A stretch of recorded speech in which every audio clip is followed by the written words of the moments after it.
Hey, hey, ho, ho, everybody. And our camera is not picking up me. So let me fix that real quick. It's a little blurry. My apologies.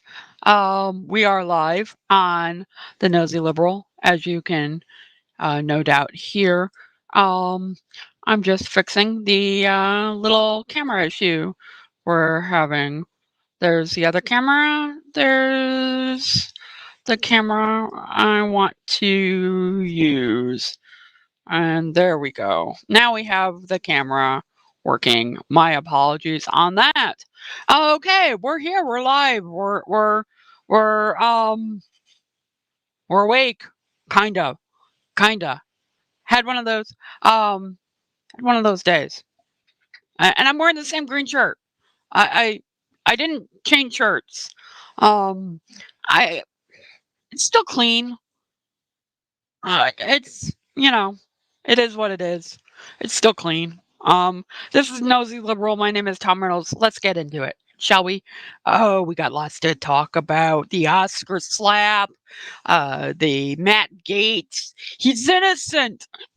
He's innocent, but Hunter Biden is guilty.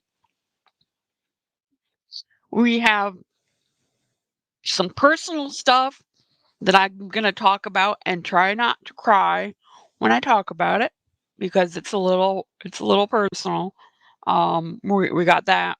So we got lots and lots to talk about today, and we are live here on the Nosy Liberal. I'm sorry I did not do a show last night. Um, had a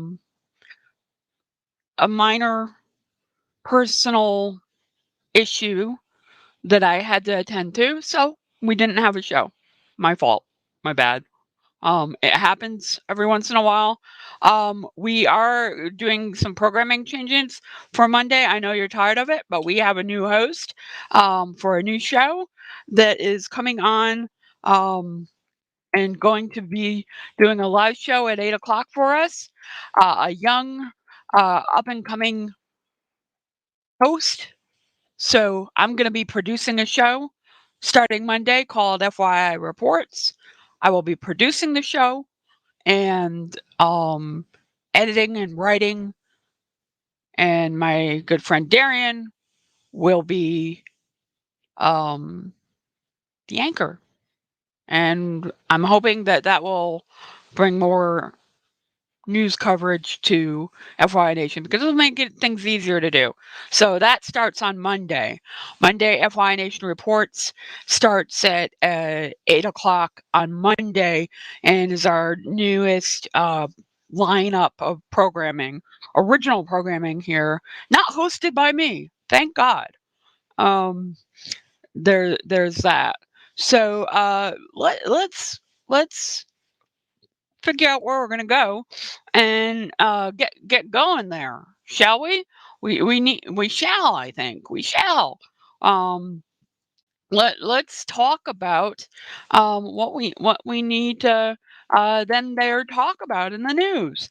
So this is not a this story that I am um posting is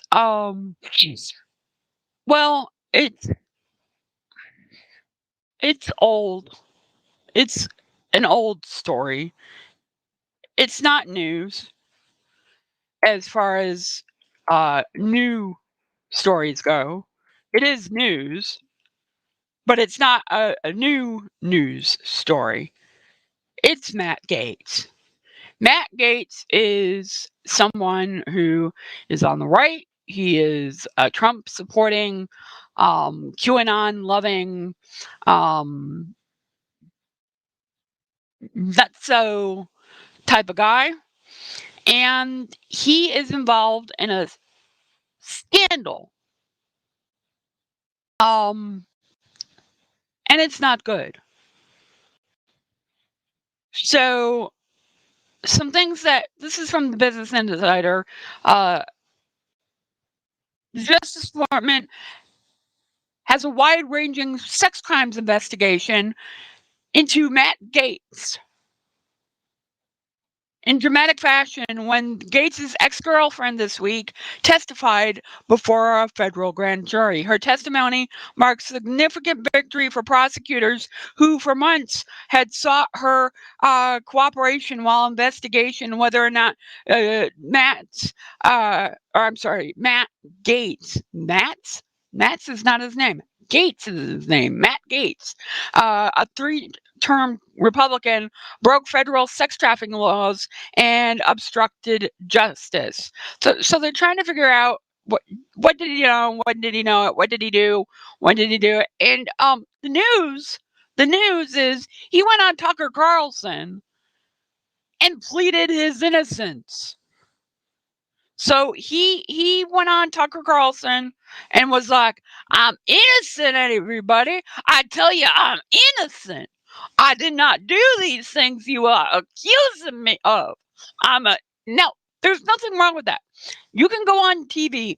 You can go on TV and declare your innocence all day long. There is nothing wrong with that. Nothing wrong with that.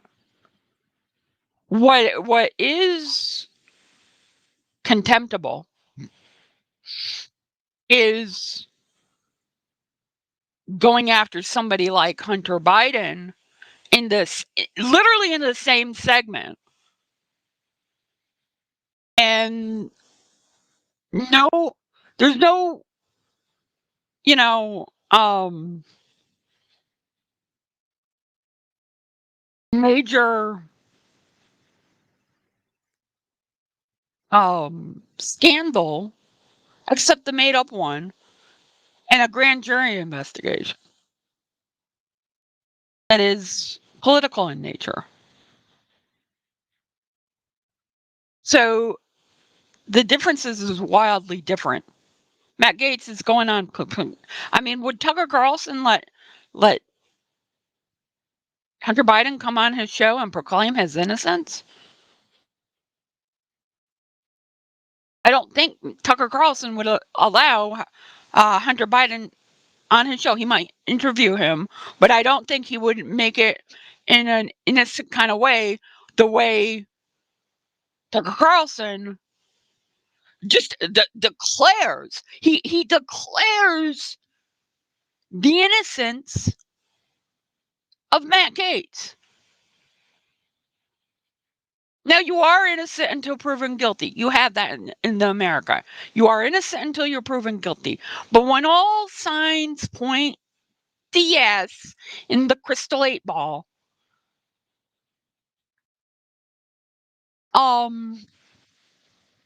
it's disingenuous. It's a little it's a little weird. I got to say. It's a little weird. So there was weirdness going on last night on Tucker Carlson. So a 3 million viewer Fox News Haven show. Matt Gaetz goes on and buddy Tucker Carlson does everything to carry his water. Here's this. Yeah, so I'm not going to ask any questions about your personal life because it's not my business. It's really simple. If you've committed a crime, let them charge you. And they haven't. And they've smeared your name. Again, your private life's your business. Whether you committed a crime or not is everybody's business, and you haven't. And I just want to ask you one more time, crisply and clearly, do you expect to be charged for the crimes of which they've accused you? No, that would be a travesty. I'm innocent. I have maintained my innocence. I have been entirely consistent on this fact. And each and every day, the lies about me unravel and are debunked, and the things I've said. And admittedly, it's pretty wild to come on your show and say that my family's being shaken down for $25 million by some fraudsters, some with connections to the intelligence community and the Department of Justice. But in fact, someone has pled guilty to just that. So I feel vindicated each and every day that the facts are revealed, but I don't want this to be a distraction from the critically important work going on in the Congress that my constituents expect me to dig in on.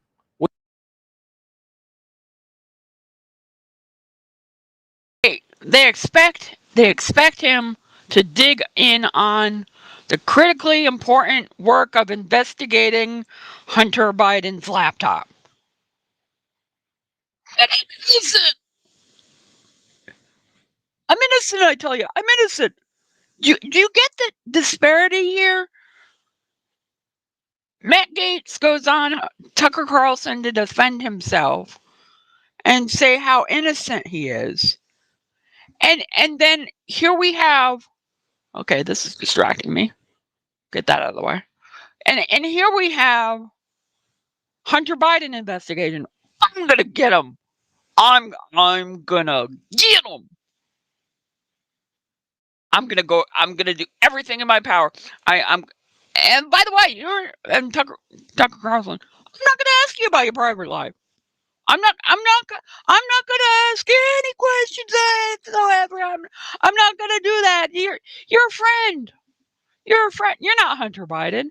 I'm not gonna ask you about the crack pipe. I'm not gonna do that to you. We're not gonna have that conversation here. We're not gonna do that. What we are gonna do is we're gonna let you defend yourself, and we're not gonna question anything with your defense. We're just gonna let you defend without any scrutiny, because you're one of us. You're our friend, and we believe you're innocent. We believe in you, Matt Gaetz. We're not biased at all. Oh my God. The the clear bias of Tucker Carlson was shown last night on the show. And it's like, Matt Gaetz, innocent man, I did nothing wrong. While implicating Tucker Carlson, which is the funny part. He literally goes in and implicates Tucker in this mess. They overreach. They always overreach. In their defense, they say, "Oh, but because of that, because of," throws up right all over the floor. And this is what they all do. Every Republican, every single one of them does this. And here is that, because my friends, you've met them, friends of Bill, friends of Hillary, you know. Again, I only know what I've read in the New York Times. I can say that actually you and I went to dinner about 2 years ago. Your wife was there, and I brought a friend of mine. You'll remember her. And she was actually threatened by the FBI, told that if she wouldn't cop to the fact that somehow I was involved in some pay-for-play scheme, that she could face trouble. And so I do believe that there are people at the Department of Justice who are trying to smear me, providing for flights and hotel rooms for people that you're dating who are of legal age is not a crime. And I'm just troubled that the lack of any sort of legitimate investigation into me would then convert into this extortion attempt. I don't remember the woman you're speaking of or the context at all, honestly. But Tucker Carlson. I love it. I love it. Tucker Carlson.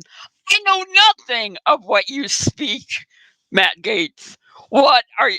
Tucker Carlson was totally thrown by that. Dude, I'm letting you defend yourself. Why are you entrapping me? Why are you bringing me into this? I am helping you out. Why are you putting a knife in my back?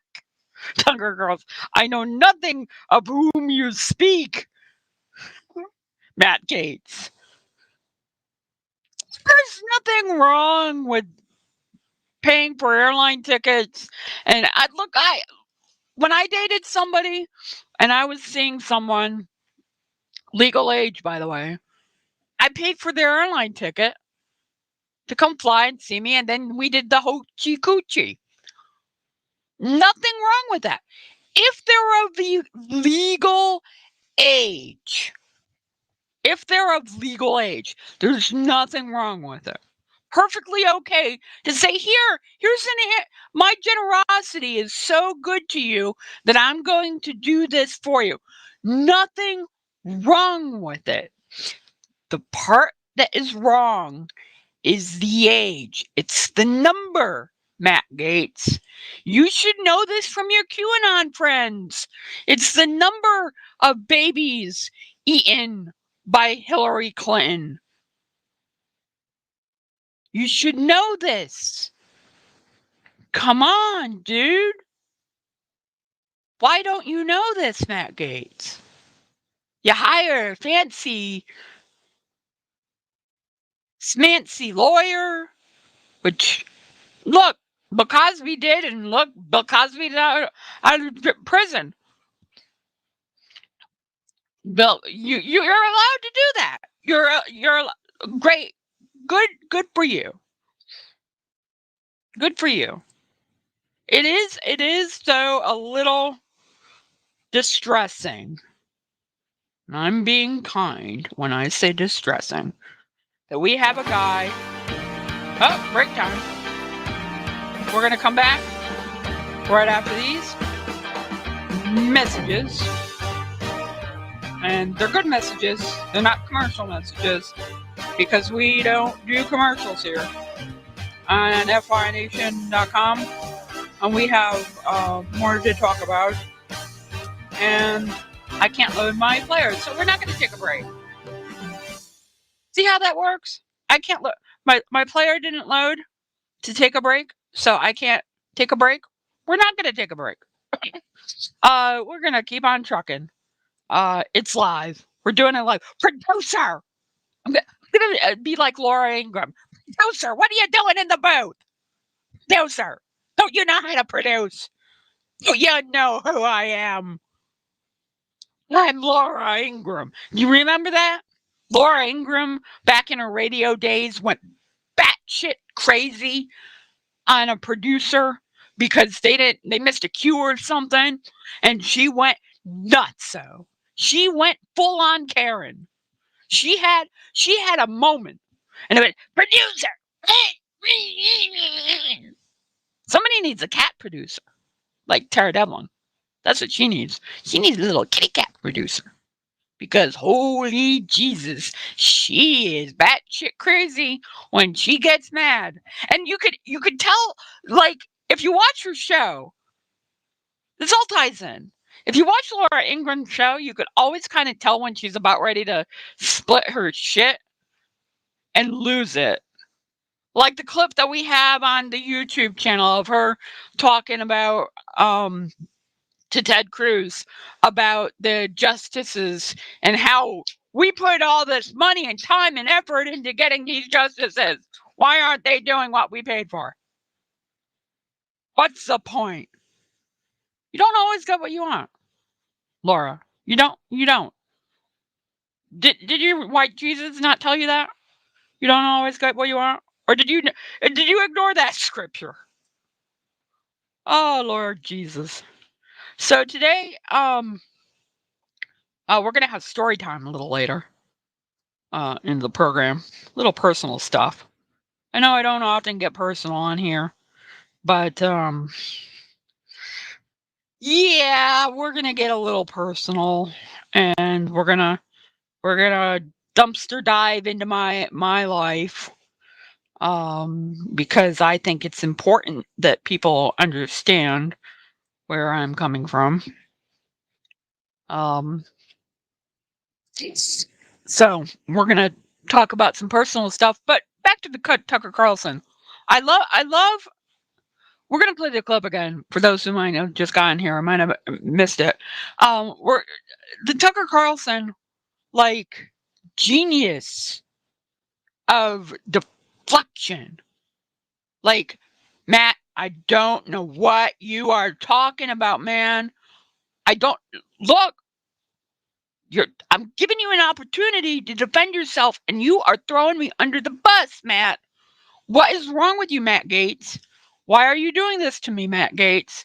And he was like, if you watch the clip, and I'm gonna play it again, he's confused.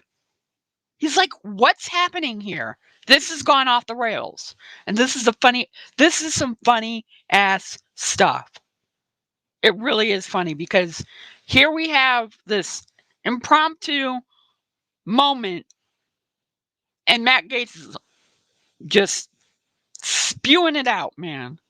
And it's beautiful. Again, I only know what I've read in the New York Times. I can say that actually you and I went to dinner about 2 years ago. Your wife was there, and I brought a friend of mine. You'll remember her.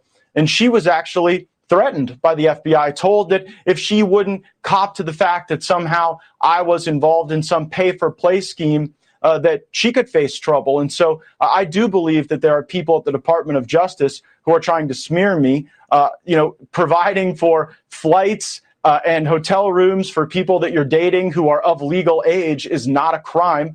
And I'm just troubled that the lack of any sort of legitimate investigation into me would then convert into this extortion attempt.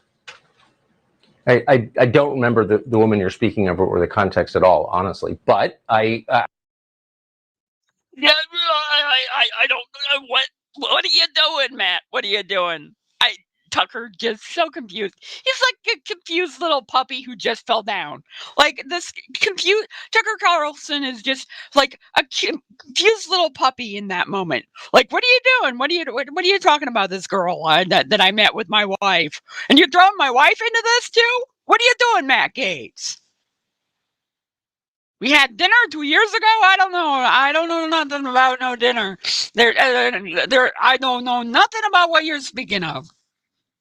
I love it. I love it. Matt Gaetz just single-handedly threw Tucker Carlson under the bus. Oh, DOJ, maybe you could call him as a witness now since Matt Gaetz implicated him as a part of this.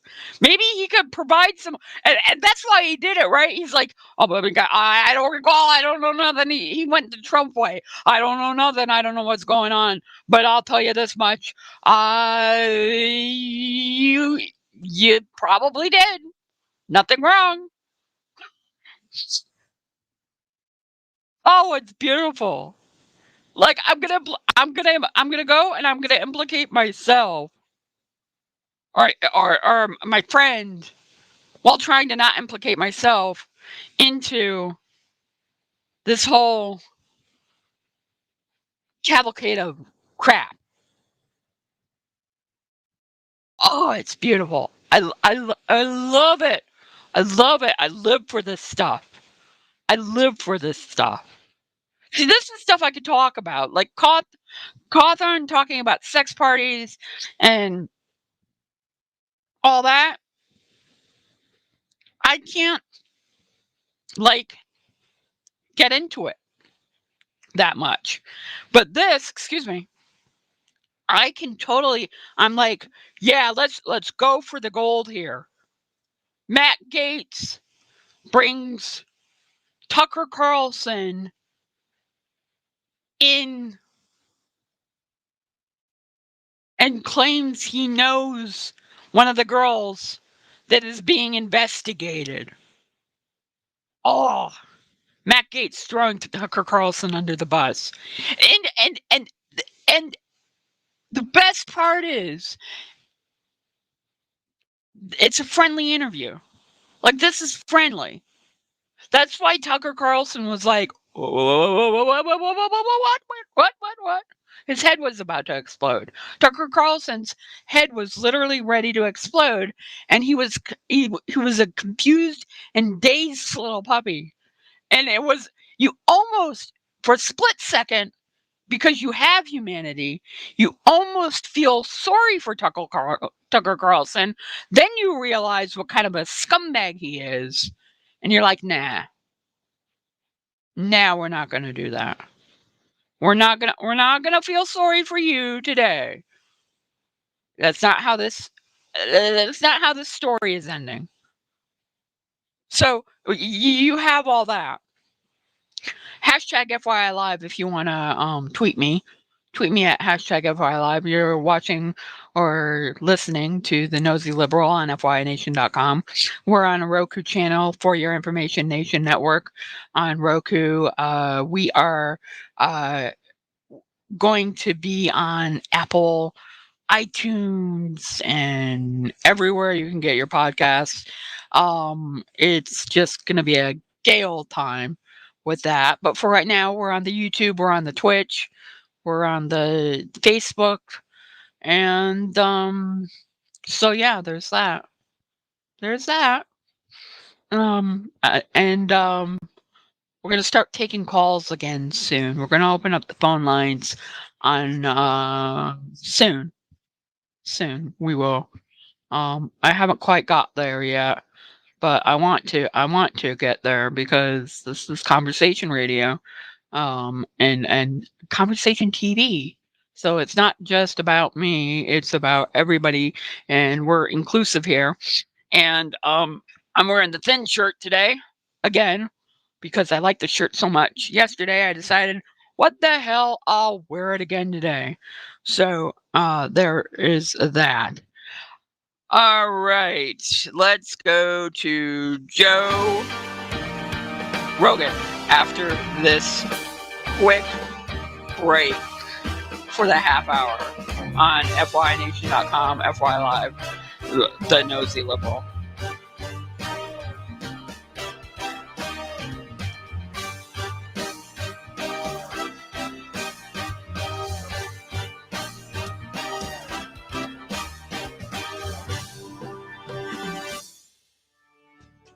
I'm Dr. Anthony Lizowitz, and this is Climate Connections. In recent years, large wildfires have raged across the West, filling the air with smoke. But dangerous smoky air can also cause problems for people who live east of the Rockies. Every year, thousands of smaller fires burn in eastern states. Smoke from those large western wildfires can also be transported to the east as well. That's Caitlin Odell. As a graduate student at Colorado State University, she analyzed 13 years of air quality data, satellite images of smoke plumes, and records of asthma-related hospital visits. She found that the danger is most severe for residents who live in the West. But because so many people live in eastern states, the total number of smoke-related hospital visits there was actually larger. Odell says her study is an important reminder that harmful smoke particles can pollute the air people breathe, even in regions where wildfires are not a top-of-mind concern. Especially when smoke is transported from far away, it might not even look smoky and it might not smell like smoke. And so your eyes and your nose are not necessarily the best indicator of smoke. So she says it's important for everyone to keep an eye on local air quality warnings and for vulnerable people to take precautions on days when smoke is in the air. Climate Connections is produced by the Yale Center for Environmental Communication. To hear more stories like this, visit climateconnections.org.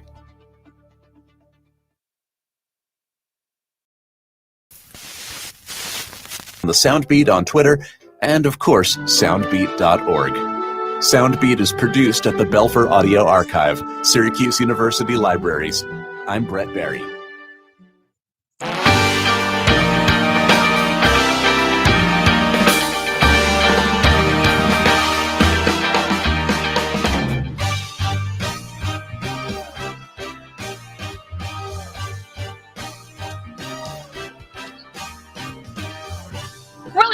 I really do like our theme music.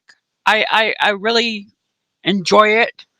It's not original, but I get action and I get engaged, and it reminds me of the old Rachel Maddow Air America show theme music. If you remember the Rachel Maddow show back in the day, there's that. So we are live. We are here. We're moving right along. We'll go back to Tucker Carlson a little bit, but let's go to our next story here, which is Joe Rogan. Yes, Not a day goes by where I don't want to know what the hell Joe Rogan is up to. Don't you? I want to know exactly what he is up to. Oh my God. Oh my God. See, this is what privilege does. You act a fool with privilege, and here we have Joe Rogan acting a fool with privilege. Give him a little bit of just anything, and all of a sudden you get a whole lot more. And it's a lot of crap, frankly. It is not good stuff here, my friends. And is that okay? Did I trigger you? Did I trigger you when I said my friends? I hope I did not trigger you. I don't want to be the type of guy who triggers you. Like, if you misgender me, I'm not going to be triggered. I just accept it as something, as a matter of course. It's okay. Um here we go. It happened. But I understand that some people get triggered, and Joe Rogan is a guy who is triggered right now. He is very he's a very triggered little man. He's a triggered little man. And you almost feel sorry for Joe Rogan.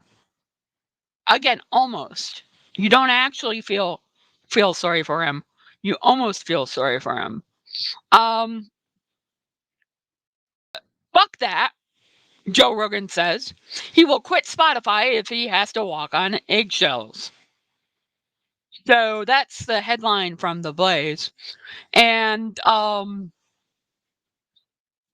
he is very upset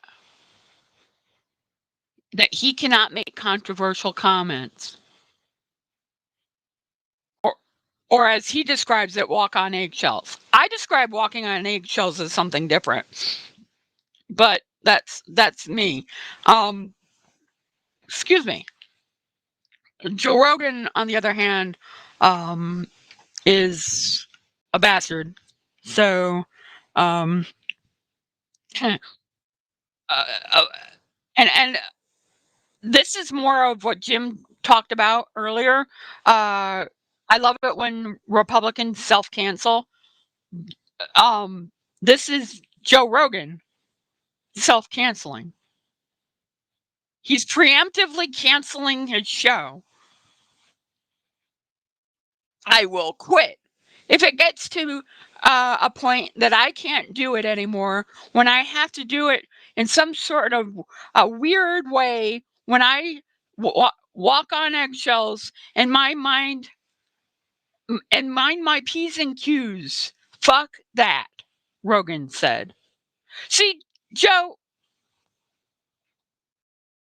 you poor guy. You poor guy. This isn't the wild wild west here. Corporations, and you work for a corporation. You can be told by the corporation how to behave. Like, we have new talent coming on FY Nation for our new show.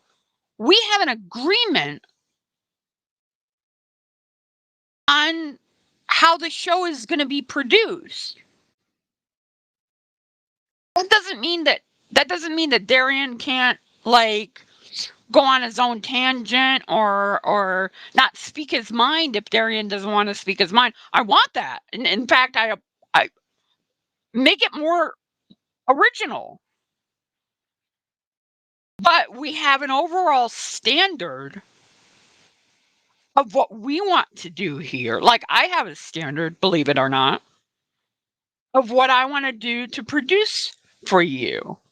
I want to produce truth-based news talk that you can come to this program and you will know that it is sourced, you will know that the information comes from a reliable place. And if it's a right-wing place, you will know that ahead of time because I will tell you. Jim says, when I can't say the N-word anymore, I quit. Absolutely. Absolutely. I mean, geez. Dude, just come on. Come on.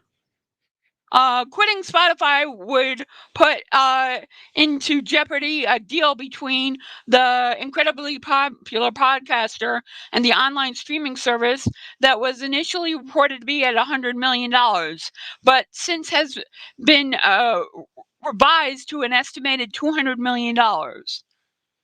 Spotify has been hit with them playing some protests over Joe Rogan's politically incorrect and inappropriate commentary.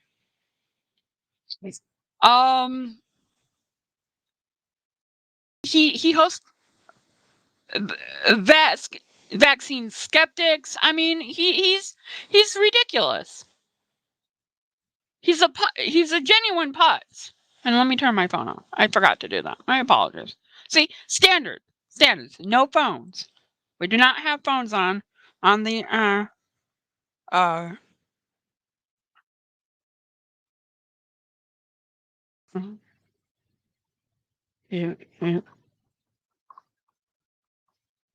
was I actually have to take a quick call, so if you'll give me a quick break moment, we'll be right back.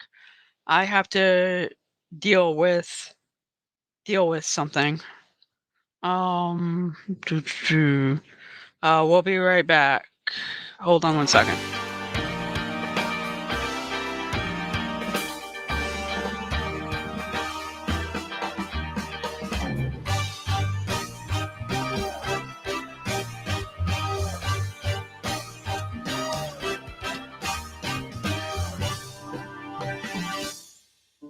Insight Daily Radio. From food to fashion, science to tech talk, or for just plain fun, we've got you covered. From the art of all things, here's Lasana Jeffries. Before the days of paper money, Americans traded animal skins, including deer and elk bucks, for goods and services, hence the word buck to describe money. WD-40 stands for water displacement 40th attempt, and that's how many tries it took. Okay, good, because I saw that and I was like, the money was there. Formula that would prevent corrosion. I thought it was an issue with the Brex being such a new bank, but I have like $300 in the account, so it was freaking me out. Awesome. I'm glad that everything's okay then. Los Angeles, California. In order to take the Panama Canal, because I was like that to the Caribbean Sea, you sail in a generally western direction. The term "the whole 9 yards" came from World War II fighter pilots in the Pacific. When arming their planes on the ground, the 50 caliber machine gun ammo belts measured exactly 27 feet before being loaded into the fuselage. If the pilots fired all of their ammo at a target, it got the whole 9 yards. A shrimp's stomach is in its head. A starfish has no brain, that we've found. Abraham Lincoln once was challenged to a duel and given the choice of weapons, chose broadswords. Due to his significantly greater height, he had a massive reach advantage, causing his opponent to rethink his challenge. Due to the natural decay of potassium, bananas are mildly radioactive. You can tell the age of a clam by counting the rings, much like a tree. Some clams can live to be multiple centuries old. The reason onions make you tear up is because the sulfur in onion juice mixes with tears to produce sulfuric acid, which your body is desperately trying to flush out. Thanks for listening. I'm Lasana Jeffries. Insight Daily Radio.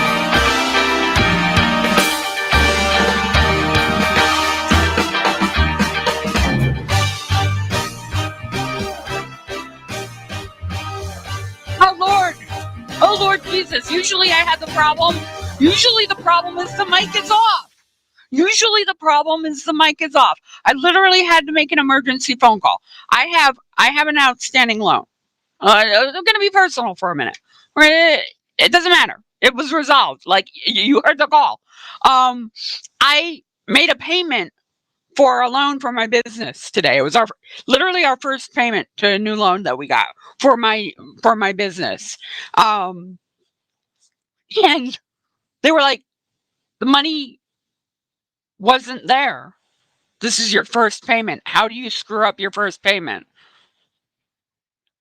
And I had to call them back and be like, dude, there's $300 in the account right now.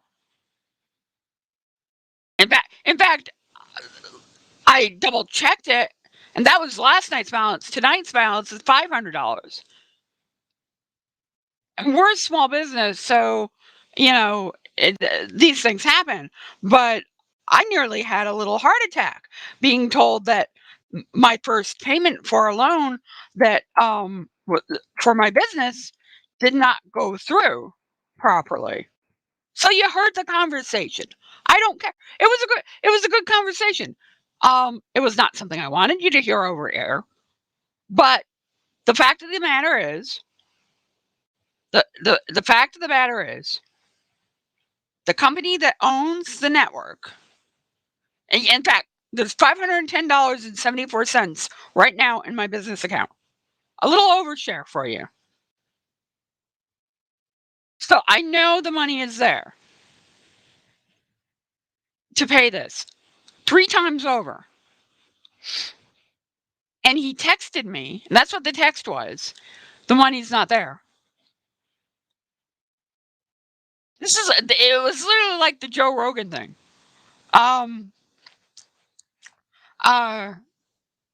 Yeah, no, it doesn't matter. I didn't give the account or password, but it's slightly embarrassing that when literally I think the mic is off, I'm hot mic'd.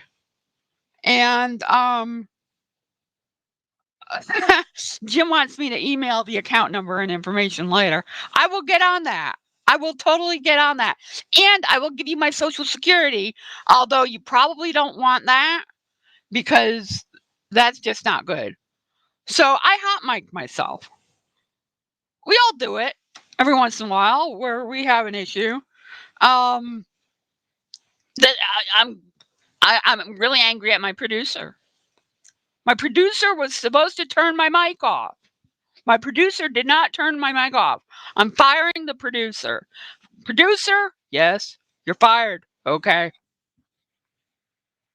I mean, and this is why I have my phone on, because unfortunately I have to run a business while everything is going on. So it's like that was weird.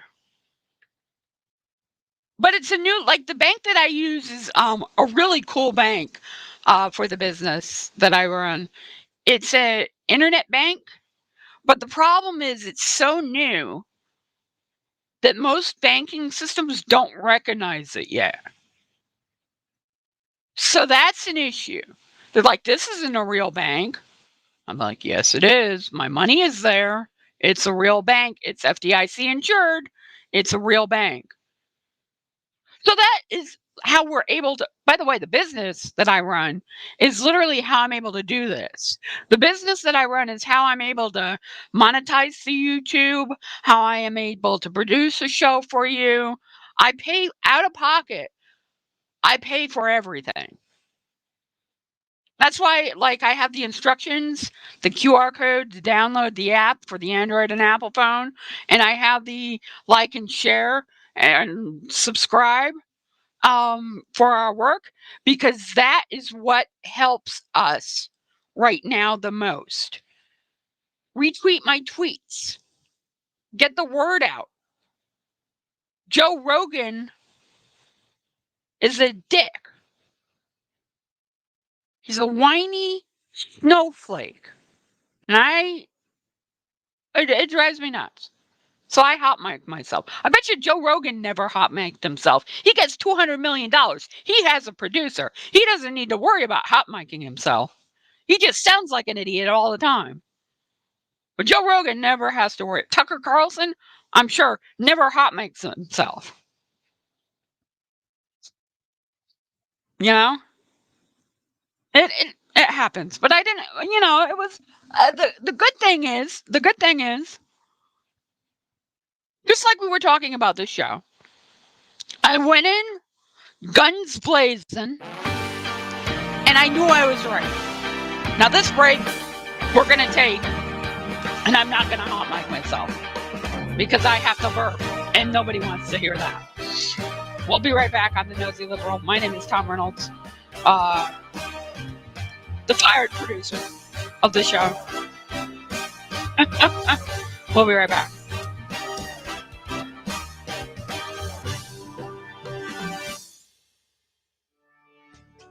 I'm Dr. Anthony Lizowitz, and this is Climate Connections. At Baltimore City Public Schools, cafeteria staff serve tens of thousands of meals each day, but more than a quarter of the produce and milk that students put on their trays gets tossed in the trash.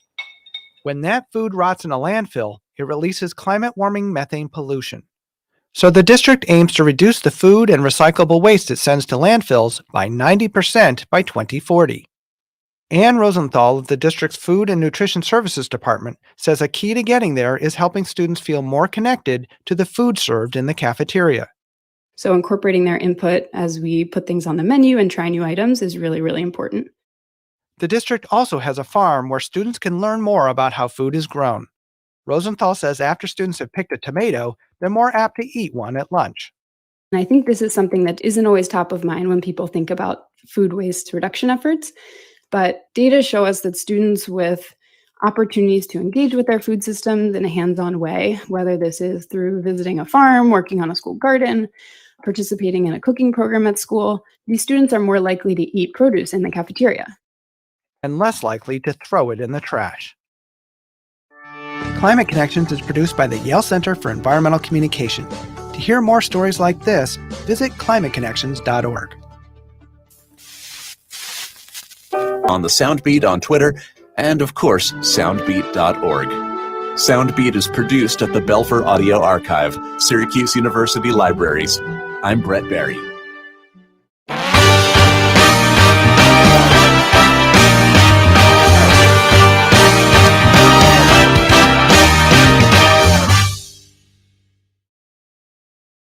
And fire that producer, I just muted myself. Oh my God. Lord Jesus, help me now. I muted myself this time. So before I hot mic'd myself, this producer, he's lucky he's union. This producer is lucky he's a union producer, because if the union producer was not a union producer, he would be out on his ass right now, I tell you. Oh, wait, he's not union? Oh, we got him. We got him. We got him. We're going to take him down.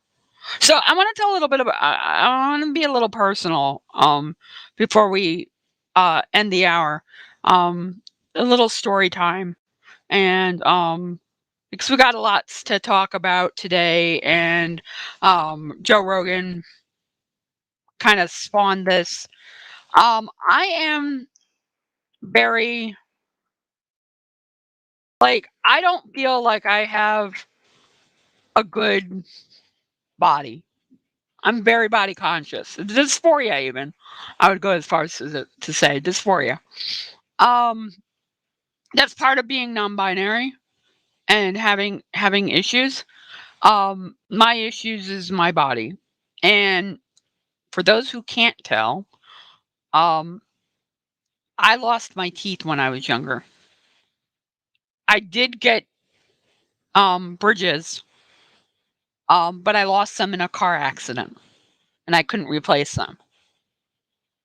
So it's been I'm body conscious, and I'm very I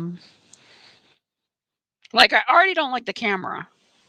Like, I already don't like being on the video, but I understand this is the medium that we're in. This is what I do. This is how I have to do it. So this is how I'm going to do it. I am just terrified of it. And not having any teeth.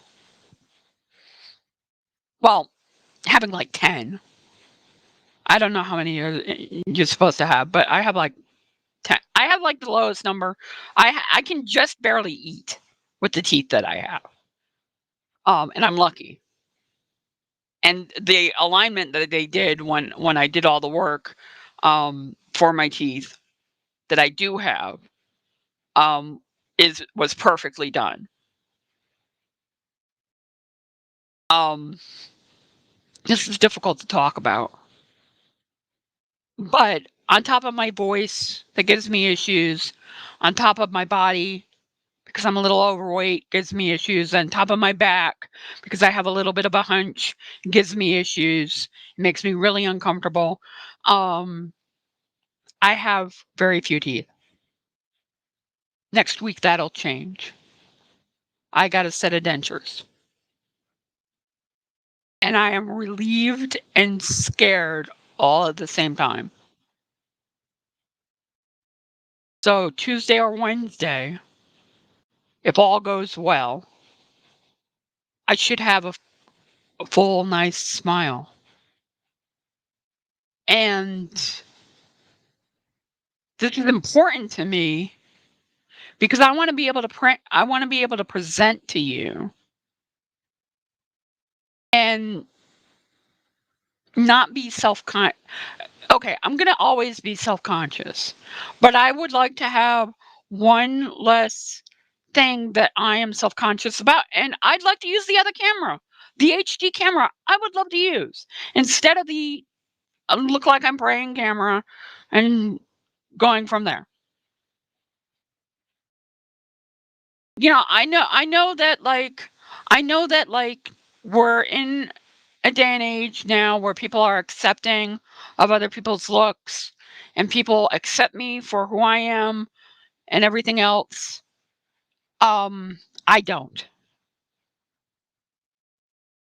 I need to make a physical change. And I found a way that I found a way that I could afford to do this, and I went and did it. So I will have a set of dentures. And yes, I am streaming on Twitch right now. Why would you ask? So I will have that on, I don't know. Let's see. Monday or Tuesday. And everything fitted by Wednesday of next week, I think. So next week is going to be a big week for FYNation.com. I'll have a nicer smile. I will I'm streaming on Twitch, B1. I am streaming on YouTube. I am streaming on FYNation.com. I am streaming on Roku, For Your Information Nation Network. Since you asked, and here we go. Are you streaming anywhere else? I'm streaming everywhere that you can possibly stream for this liberal morning show. But that's the personal end of it. I want to be a little better looking than I feel I am, and maybe I'll get a haircut. Haven't decided on the haircut yet. I might trim it. I like my long hair, but I don't like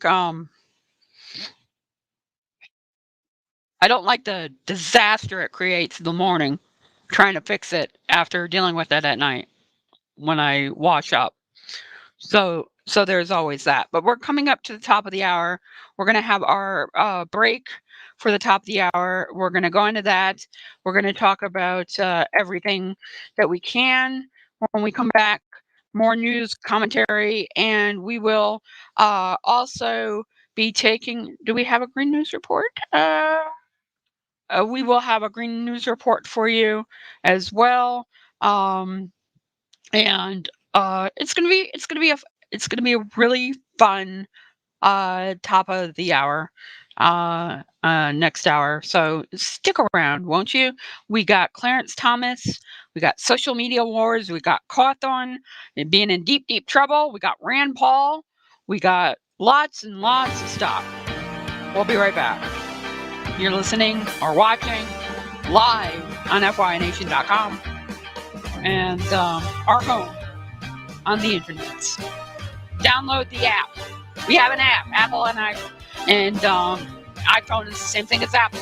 Apple and Android. There we go. I'll get it eventually. In the meantime, that producer's fired. I fired myself, folks. It's Thursday, March 24, 2022. I thought we were going to die. We barely made it into the room. 5-10 more seconds, we would have been in the hallway, which is nothing. Deadly tornadoes leave trail of destruction in New Orleans and Texas. Ukraine's nuclear agency warns forest fires around Chernobyl could release plumes of radiation. Plus, the Russian invasion of Ukraine is spurring Europe to abandon fossil fuels faster. All of those stories and more straight ahead from BradBlog.com. I'm Brad Friedman. And I'm Desi Doyen. Stand by for 6 minutes of independent green news, politics, analysis, and snarky comment. Take that, Putin. We're not going to buy our gas from a war criminal. We're going to buy it from the good guys, Saudi Arabia. Yep. This is your Green News Report.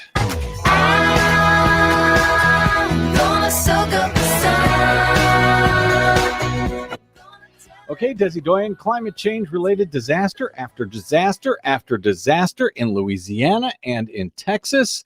It just seems to never end down there. I know, sadly. Louisiana's Democratic Governor John Bel Edwards declared a state of emergency after at least 2 tornadoes left a trail of destruction in densely populated parts of New Orleans Tuesday night, including a powerful EF3 tornado that lifted homes off their foundations and killed at least 1 person. It was part of the same system that spawned dozens of tornadoes in Texas.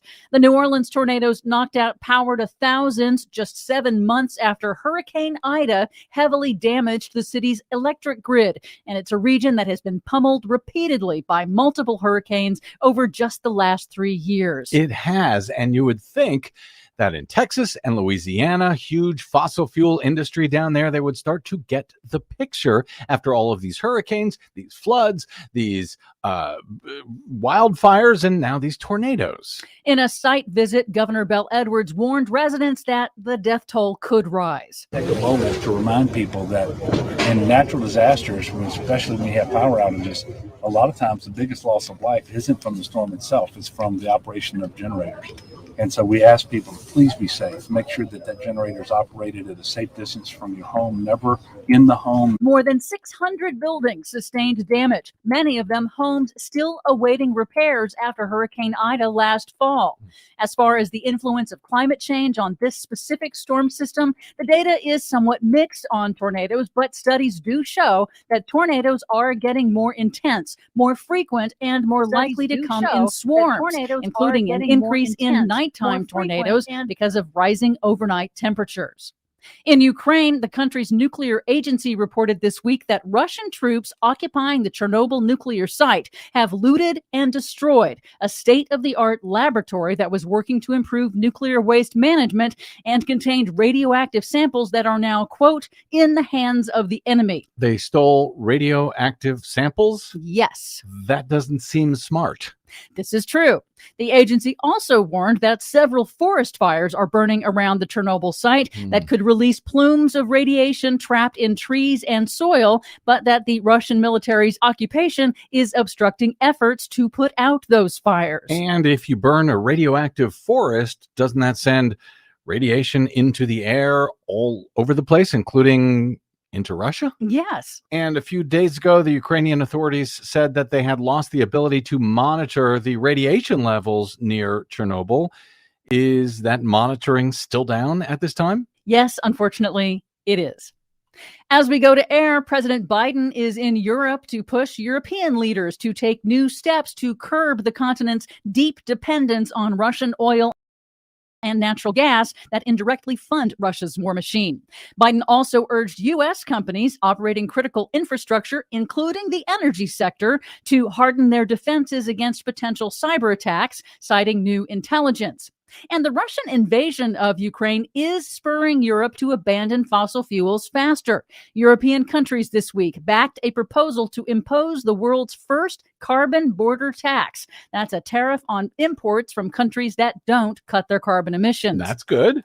Germany announced it will back a European Union proposal to phase out sales of internal combustion cars by 2035. That's good too. One of the world's largest reinsurers, Swiss Re, announced it is halting all business in Russia and will stop insuring most oil and gas projects. Also good. The Netherlands announced it will significantly ramp up the building of offshore wind farms, doubling its planned capacity by 2030. I like it. France announced it will end subsidies for new residential gas heaters and boost electric heat pumps instead, and will stop import of Russian gas and oil by 2027. What is going on? Are you okay, Desi Doyen? And finally, laggard French oil and gas company Total announced this week that it would stop buying Russian oil by the end of the year and will halt new investment in projects there, just weeks after most other major oil companies cut ties with Russia. Well, this is just too much good news for our listeners at once. For much more on all of these stories, check out our website at greennews.bradblog.com. I'm Brad Friedman. And I'm Desi Doyen. And this has been your Green News Report.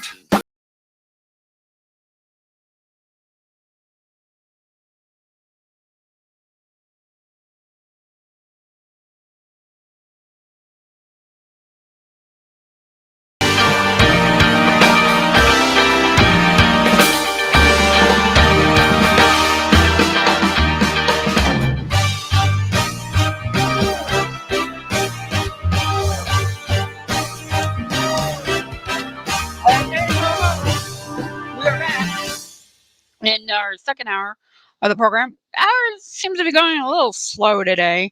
I don't know, maybe it's just me. It could be just me. I'm in a mood. It was weird getting the way I did. I want to go. I want to go to a breaking story. Before we go further, because this is important and we need to talk about this because we finally have a study. We have ourselves some proof here, and it's good, helpful. It's good news, and I am happy to bring it to you because it's always nice to be pointed out to being right. Like I like it when I am told, Tom, you are right. I'm what? I'm right. I may not know how to pronounce the damn word, but I am right. And I am cool with that. So we go to this breaking news story. I don't have any fancy smancy breaking news stuff. Oh, we already knew Trump was a shithead there, Jim. But that is not the news. The news is about ivermectin. Ivermectin. That great miracle, that miracle cure that you have. Little bit of breaking news. Maybe don't fire Fauci because he was right about ivermectin. Horse paste is not actually good for you for treating and dealing with COVID-19. A study published on Wednesday found that the use of ivermectin to combat COVID-19 did not lead to reduced hospitalization. Oh my God. Do you mean to tell me that Alex Jones was wrong? Alex Jones did not get it right? Do you mean to tell me he was a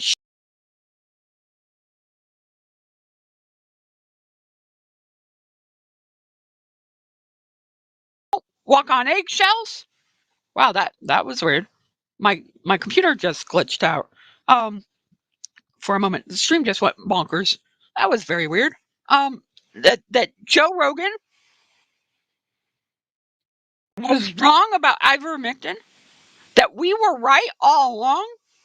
In Brazil, 3,515 participated in a study where a group received ivermectin, a group received placebo, and another group received a different form of treatment for COVID-19. The study posted in the New England Journal of Medicine says that results concluded ivermectin does not lower the risk of COVID-19 hospitalization, but your sperm count, well, that might be lowered. Sperm count could be lowered, but not hospitalization. Treatment with ivermectin did not result in a lower incidence of medical admission to a hospital due to progression of COVID-19 or a prolonged emergency department observation among outpatients with an early diagnosis of COVID-19, the study found. The study found that 14.7% in the ivermectin group had to go to the hospital compared to 16.3% in the placebo group.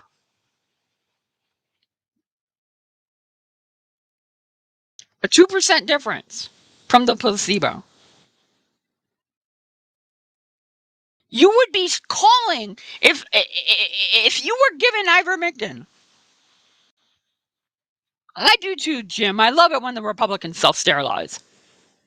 If you were given ivermectin by one of these quack doctors, you would want to sue right now because a study has come and said you may still go to the hospital.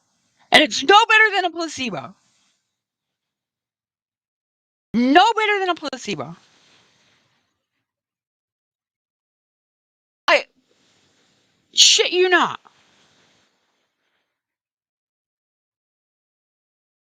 The probability that the percentage of patients with a primary outcome event was lower in the ivermectin group than the placebo group did not meet the prescribed threshold for superiority in any of these trial populations.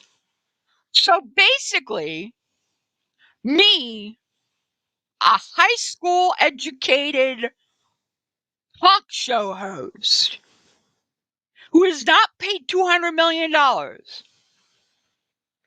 it right on every show that I've done. When I was talking with Tara Devlin about this on other shows that we did, when I was talking to when I couldn't pronounce ivermectin,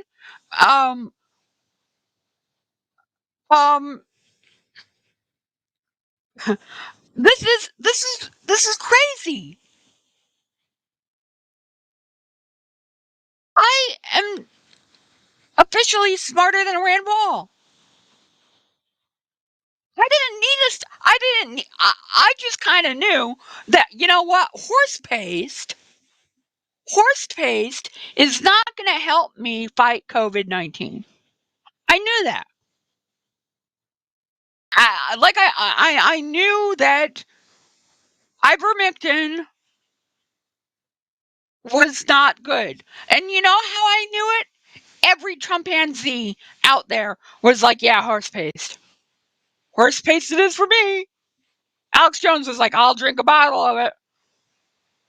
Well, it's going to do you no good. Yeah, tuts. Yeah, absolute freaking butts. It's going to do you no good.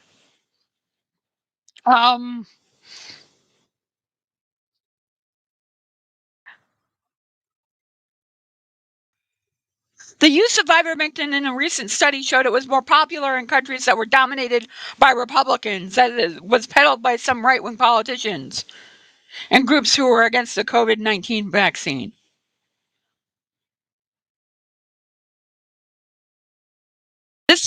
If you use ivermectin, you use it to cure head lice, roundworm infections, and other parasitic conditions. Like Rand Paul,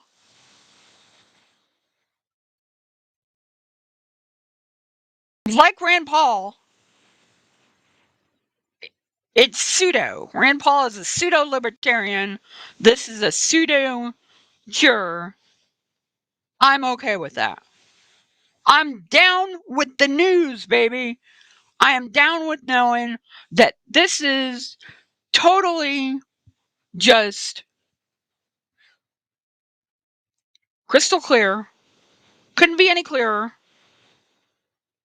And I'm okay with that. I'm totally good with that. I am more than happy with that. Lots of testifying going on today. And the Twitter feed, it seems. Lots of testifying. And testifying about Jesus? I don't think so, but testifying nonetheless. So now we don't have enough time because we're gonna hit the hard break in a minute. Not fair to do a story and then have to recap the story. So we're just gonna take the break in when it comes up and go from there. But I can't be quiet. I can tell you that FYI Reports will be a new 8 p.m. show starting on Monday, hosted by Darren Bowman, a 23-year-old liberal. Got to get them young and indoctrinate them over here on the FYI Nation. So there's that. We have new shows coming at you.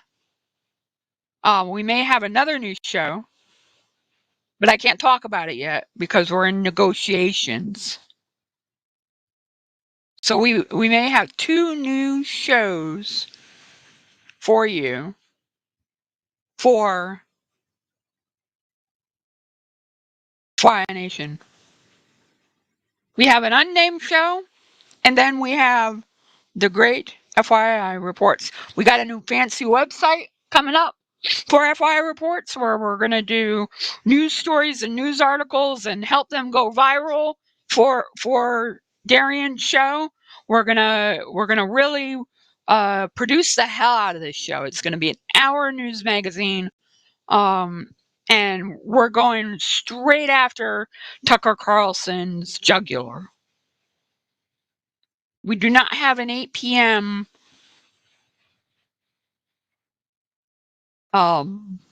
Slot for liberals that is effective. And corporate media doesn't cut it. So we're going to do it.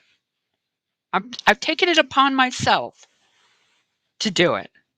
So there's that. So I'm really happy about that. Just next week is going to be booming. And I'm going to be a producer. I get to produce. I love producing. I get to make other people look good. And that is fun. And I love doing it. And now that I'm healthy enough to do it, I can do it properly. So we can really engage the audience and do it well. So I am thrilled at the opportunity to have a new show for the network that is going to make news. And we'll be right back. So get vaxxed, everybody. And if you don't, stay home, lock your door, don't go out. Don't be a menace. I mean, if you don't want to get vaxxed, don't get vaxxed, but don't be an ass. We'll be right back. FYNation.com.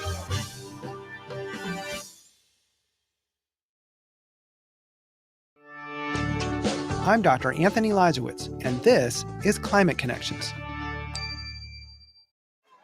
At Baltimore City Public Schools, cafeteria staff serve tens of thousands of meals each day, but more than a quarter of the produce and milk that students put on their trays gets tossed in the trash. When that food rots in a landfill, it releases climate-warming methane pollution. So the district aims to reduce the food and recyclable waste it sends to landfills by 90% by 2040. Ann Rosenthal of the district's Food and Nutrition Services Department says a key to getting there is helping students feel more connected to the food served in the cafeteria. So incorporating their input as we put things on the menu and try new items is really, really important. The district also has a farm where students can learn more about how food is grown. Rosenthal says after students have picked a tomato, they're more apt to eat one at lunch. And I think this is something that isn't always top of mind when people think about food waste reduction efforts. But data show us that students with opportunities to engage with their food systems in a hands-on way, whether this is through visiting a farm, working on a school garden, participating in a cooking program at school, these students are more likely to eat produce in the cafeteria. And less likely to throw it in the trash. Climate Connections is produced by the Yale Center for Environmental Communication. To hear more stories like this, visit climateconnections.org. Insight Daily Radio. From food to fashion, science to tech talk, or for just plain fun, we've got you covered. From the art of all things, here's Lasana Jeffries. Before the days of paper money, Americans traded animal skins, including deer and elk bucks, for goods and services, hence the word buck to describe money. WD-40 stands for water displacement 40th attempt, and that's how many tries it took Norm Larson, a chemist, to concoct a formula that would prevent corrosion by displacing water. You can't fit a cubic foot of dirt in a 5-gallon bucket. A cubic foot of dirt is 7.48 gallons of dirt. Reno, Nevada is further west than Los Angeles, California. In order to take the Panama Canal from the Pacific Ocean to the Caribbean Sea, you sail in a generally western direction. The term the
Hey, ho, ho! Welcome to the show, everybody.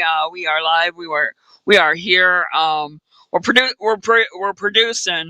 We're producing. So we got that down, pat. Yeah, we are doing the show for you. I hope you like the new graphic. Well, it's an old graphic.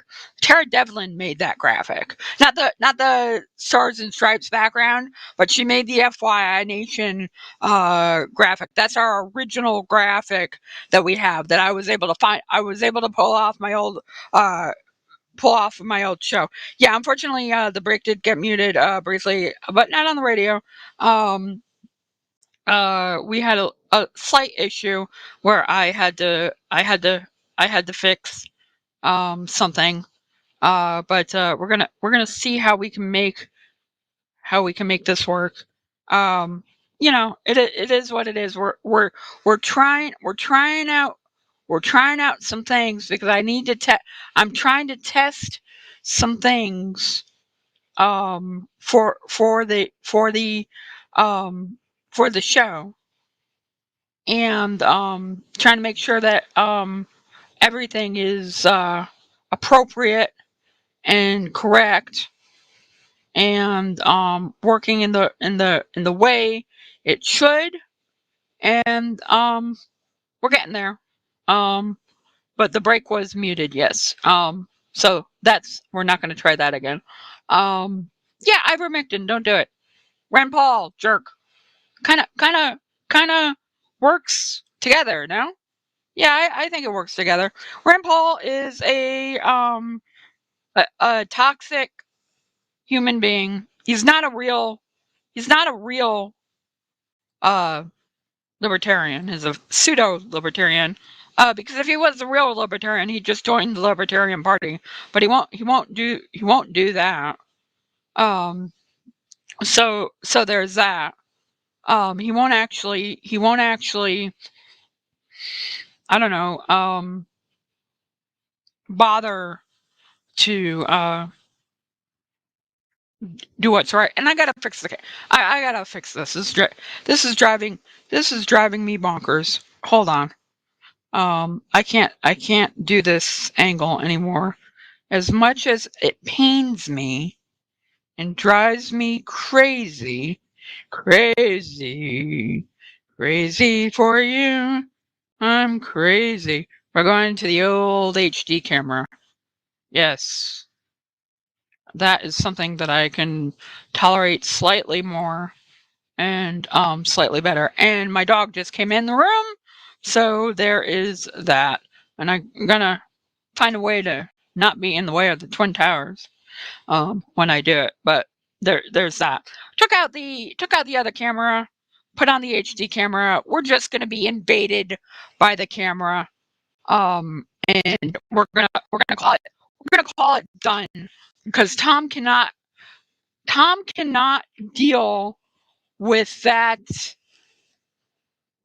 camera anymore. Tom's ability to deal with that camera has gone out the window, so we're just gonna adjust a little bit, and never mind the ceiling, and there we have it. Works for me, works for you. Rand Paul, jerk. I love this producer who does not produce the way he should produce is quite annoying. I will say he's quite annoying. That being said, Rand Paul is a jerk, and Rand Paul cut a deal. He cut a deal on the trade bill, because he was holding the bill up. He was holding a bipartisan bill to limit trade with Russia up. This is how much of a jerk he is.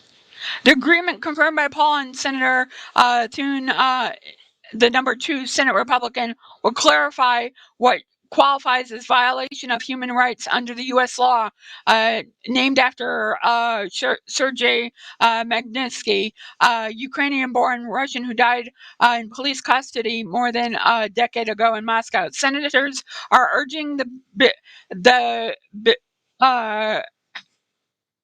senators are using the bill the House passed, ending the normal trade relations with Russia, to reauthorize the Magnitsky Act sanctions. They will include specific languages defining what human rights abuses are, and that we don't have. We're not going to take this break.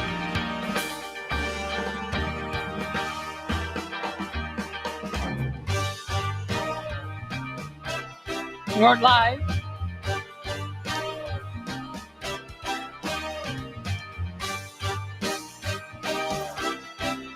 Love this music though.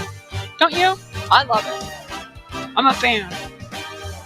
I also love the touchscreen. The touchscreen is awesome, though it is a little weird. I'm poking at the computer. I'm like one of those Star Trek people.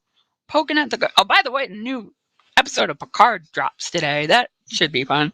So they will include specific language defining what human rights abuses are, and that we don't have a problem of having language that can be misinterpreted. What? Rand Paul doesn't want broad, overreaching language? I thought they liked that sort of thing. The Don't Say Gay bill is literally broad, overreaching language. The No Protection or the No Whatever Terrorist Act for the internet, broad, overreaching language. Republicans like broad, overreaching language. What, pray tell, my friend, is the problem here?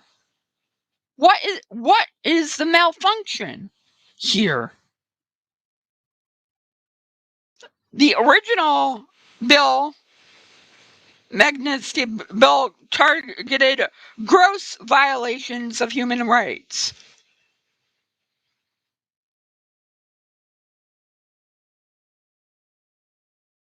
Now it's Trump language, serious human rights violations.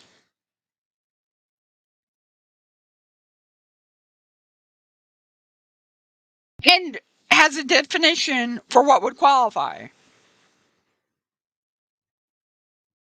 Serious.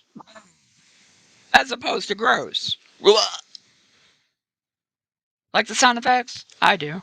The agreement with Putin, with Putin, a little slip of the tongue. The agreement with Paul comes after he blocked quick votes on the House-passed bill ending normal trade relations with Russia, as well as separate legislation codifying the administration's ban on Russian oil imports. Without a deal with Paul, the bill would have been delayed by weeks. The Senate's schedule is expected to be dominated next week by the Supreme Court nomination. Paul is just being a jerk. He wanted Trump-era language.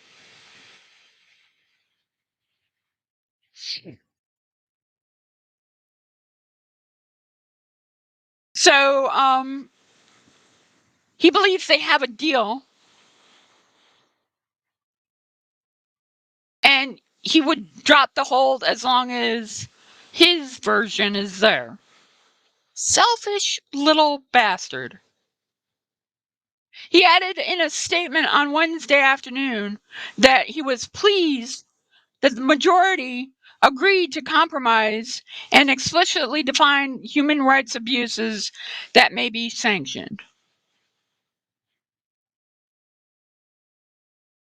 Adopting a specific definition of human rights abuses will prevent the unintended result of allowing sanctioning of individuals who strongly disagree with the assertion that various policies such as free housing, free health care, free abortions, and free internet are somehow human rights that could be abused.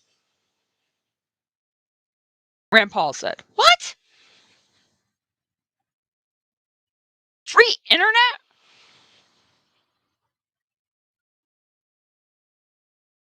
He doesn't like, he wants it so strict that it won't be broad-based. So some liberal can say, oh, free abortion's not allowed, human rights abuse. Which, by the way, wouldn't actually happen. Again, a Republican protecting you from something that would not actually happen. So this should be a quick Senate vote on the trade bill, as well as separate legislation on the oil ban. It'll have to go back to the House for a second vote. But the oil ban bill is expected to face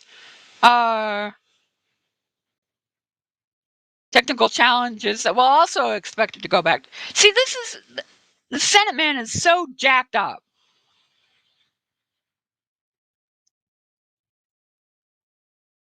It's like, get a bill, just write write a bill. And go throw all these monkey wrenches into it and roadblocks and cock blocks and everything else. Just write a bill.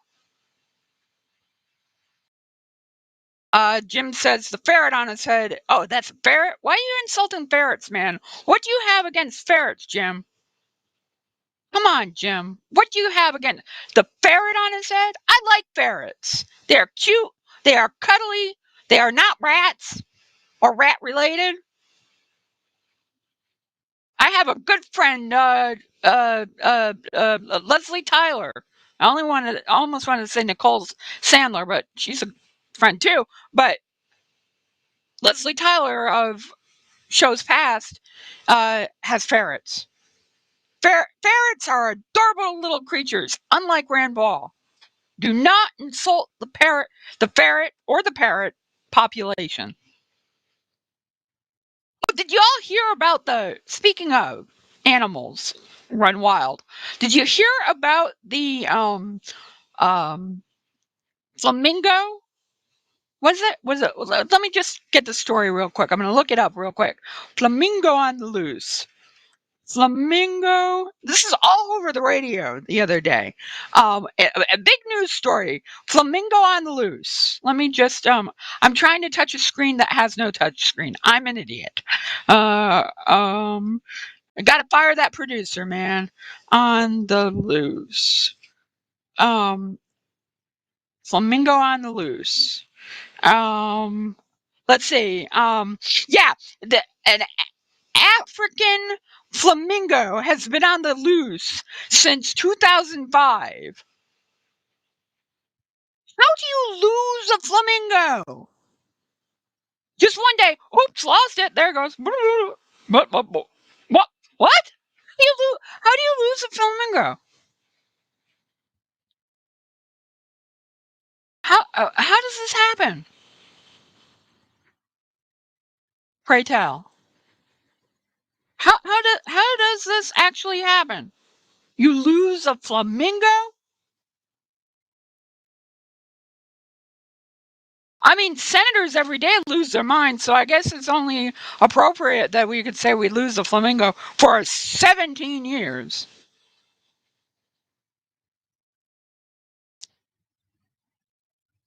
Poor little bastard.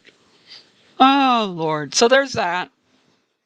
And then, since we're talking about Russia, let's go to the Tucker Carlson and Nigel Farage clip. Nigel Farage is the eminent expert on all things European now on the right wing. He is your go-to for anything European. You want to talk European expertise? Nigel Farage is your dude. He is your guy. He is the one you go to for the expert on the expertise of things that are, I don't know, on the right side of the spectrum. And he is talking to Tucker Carlson about not how bad Russia is, how bad China is. And this is fun. This is a riot here. Right. I mean, speaking for myself, I'm not interested in Russia or Putin. I don't listen to them. I don't believe them. I'm interested in the United States. You're interested in the United Kingdom. Yeah. And this seems bad for us. And it seems like when the smoke clears, China will run the world. That's my sense. Yes, I get that completely. And actually, everything that's happened in the last month has driven Russia and China closer together. Can you imagine a worse scenario than this? And now we have an American president, the 46th American president, who, and frankly, I can't believe there aren't more commentators calling for the 25th Amendment to be invoked, who, goes and tells the 82nd Airborne they're going into Ukraine, who backs Putin deeper into a corner. What we need right now is a peace settlement. And I think a peace settlement is achievable. I mean, why? Why, even up to the date of the invasion, were American and British and other NATO sources insisting they thought Ukraine should be able to join? We have lost sense of anything. Our predecessors, our leaders in generations gone before were much more intelligent than this. It's madness. Well, they cared about the country. Yes, and these guys don't care about the country. 25th Amendment, that senile old Joe Biden. He's senile as long as the narrative fits, and then he's in cahoots with Hunter Biden, making all this money, and he's a kingpin. See how that works? Like, oh my God, Nigel Farage, shut up. And like, aiding comfort to Russian propaganda TV, which was, again, on Russia propaganda TV, Tucker Carlson, on the TV screens in Russia with Tulsi Gabbard. They just recently did it again. I don't care about Russia. I don't care about Putin. China's the mean one. Those commies. Those commies are coming after you. It's all about the commies. What?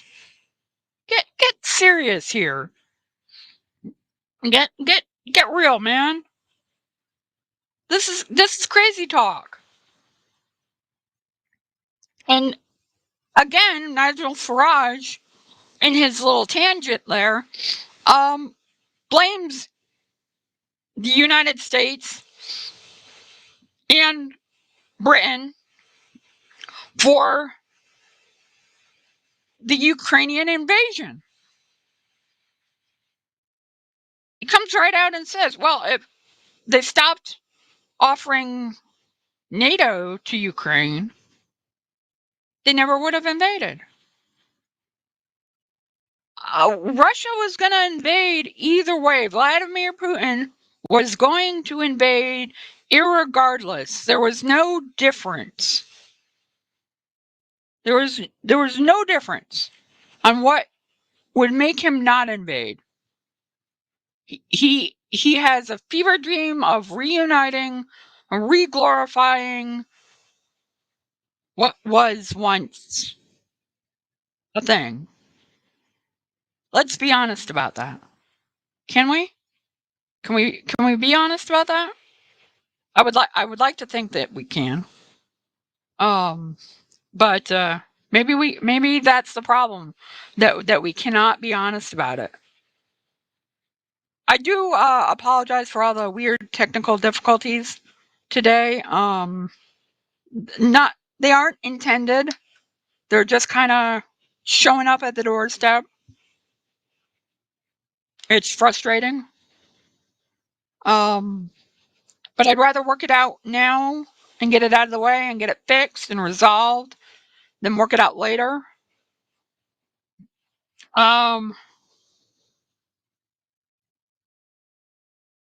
If Ukraine had just worshipped Lord Vlad, there wouldn't have been a problem, Rand Paul says. Jim sends out in a message to the YouTubes. Exactly right.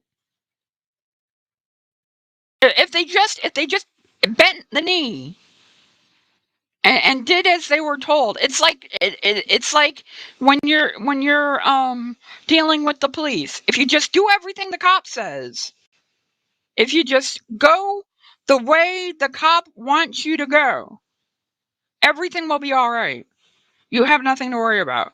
If you ignore the cop and don't listen to the authorities, then it's on you. That's the same analogy of people who, I don't know,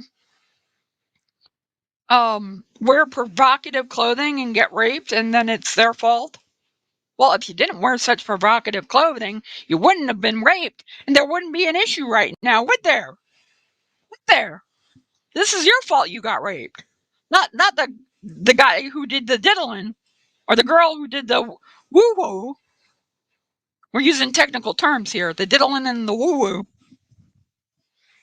Come on. Let's be serious for a minute. Let's be honest about where we're at. Oh, Lord Jesus, help me. Lord Jesus, help me. I wonder. I wonder sometimes.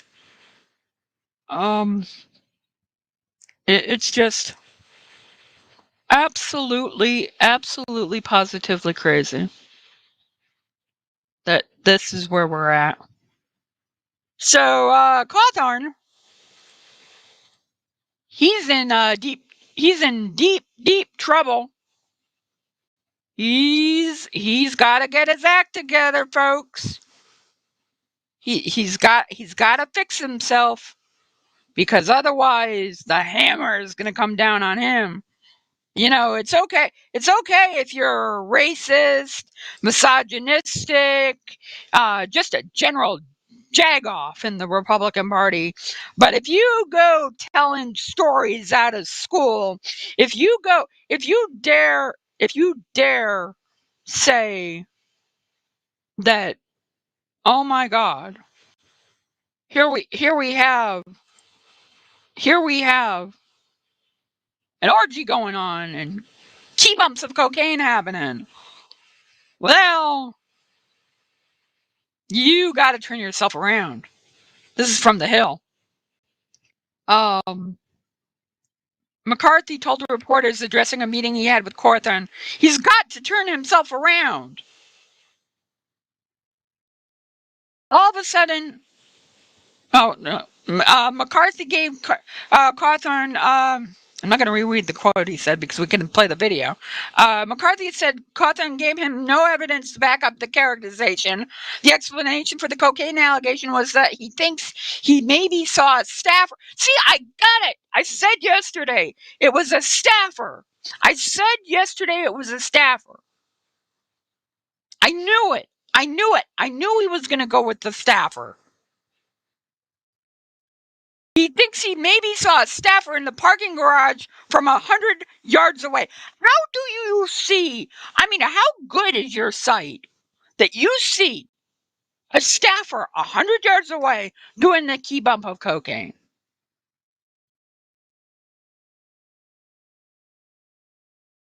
How good is your sight? I did not know that his vision was that impeccable. This is unacceptable. There's no evidence of this, McCarthy said. That's not becoming of a congressman. He did not tell the truth. You calling Zelensky a thug? That's okay. But you go and tell a lie and say, as Jim says, he said it was people he looked up for years.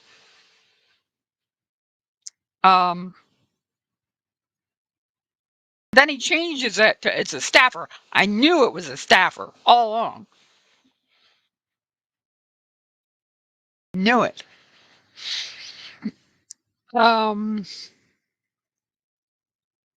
So he called Zelensky a thug. McCarthy admonished him for that, saying it was wrong. He's broken House rules by bringing a Republican House candidate onto the House floor in February. He was recently charged with driving with a revoked license as well as speeding in 2 different counties.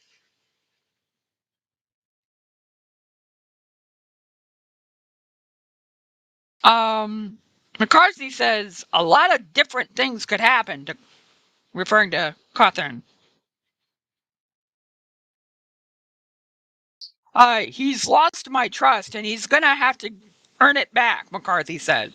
I'm sure a $1 donation can make that happen for you, Kevin. You can't just do this again. I mean, he's got a lot of members very upset. He can't just make statements, Kevin McCarthy said. Tom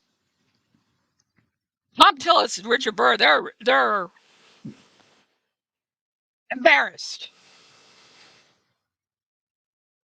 at Cawthorn. But they're not going to do anything.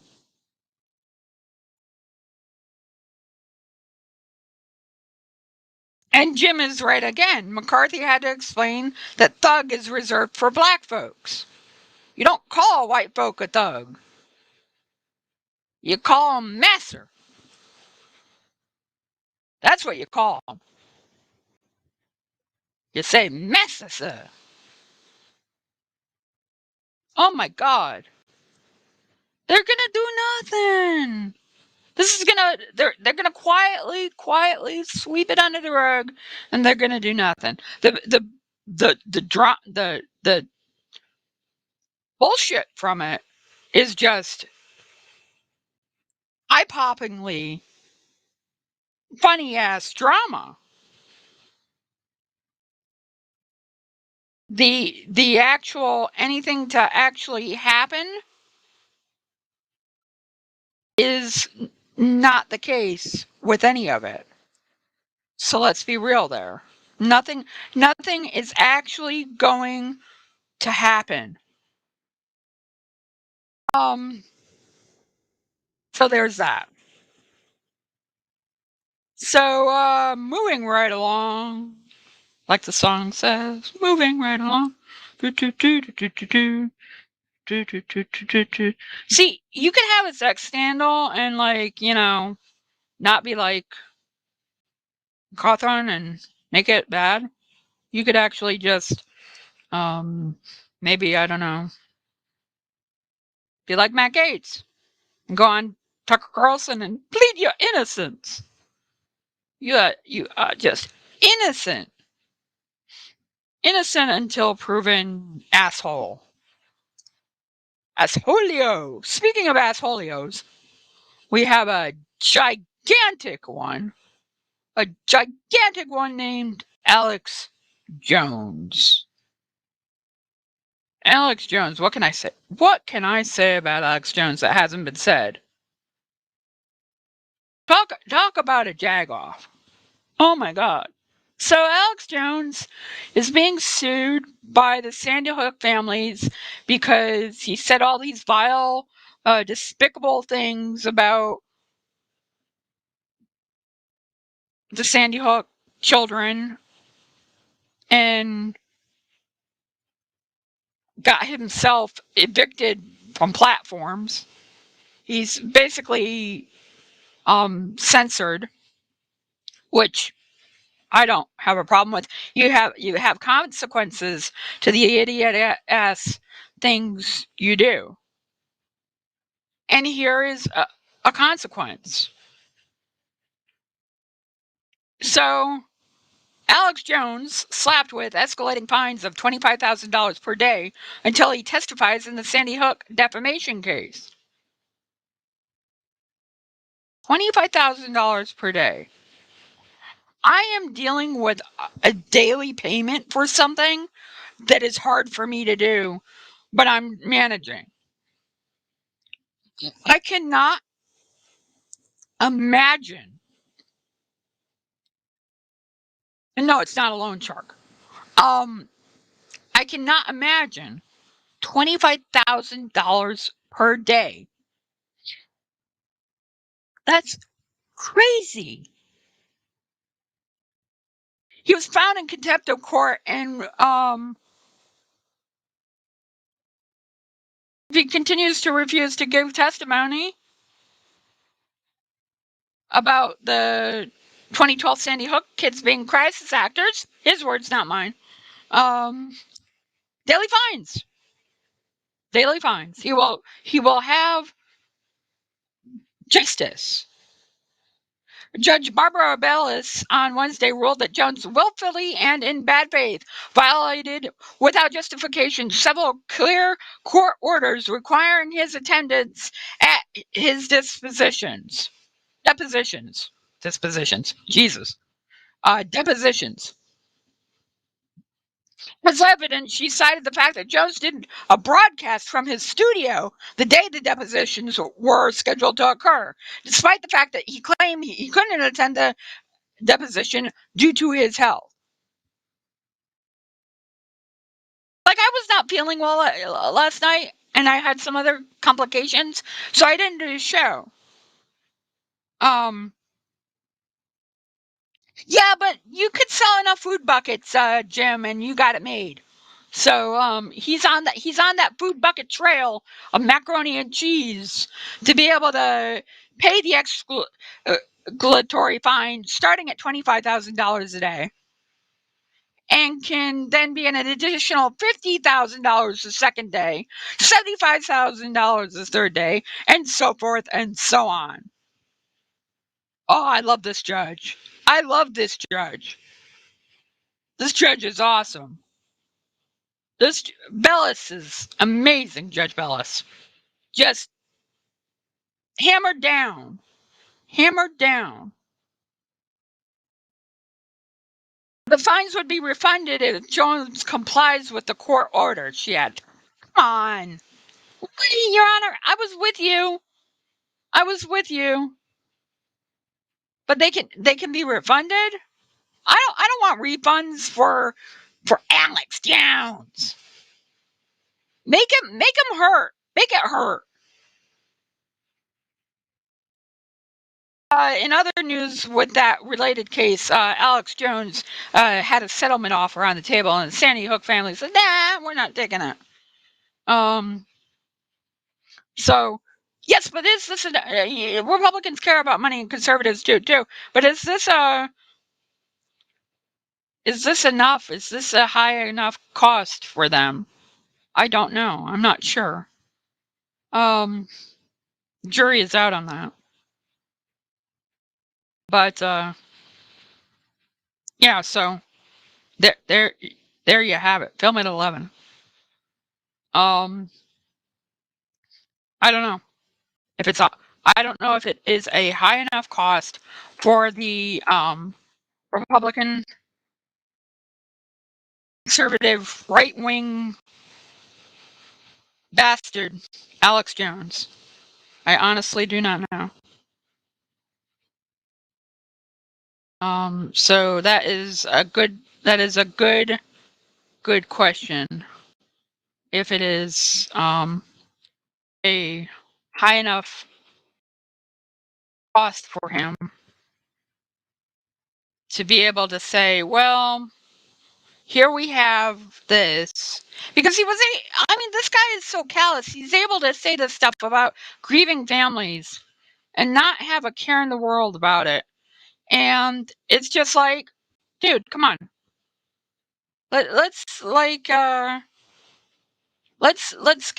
get with the program here. Can we actually have someone who is not a complete tool, please? Can we do that? That is not a complete tool. I would really like that.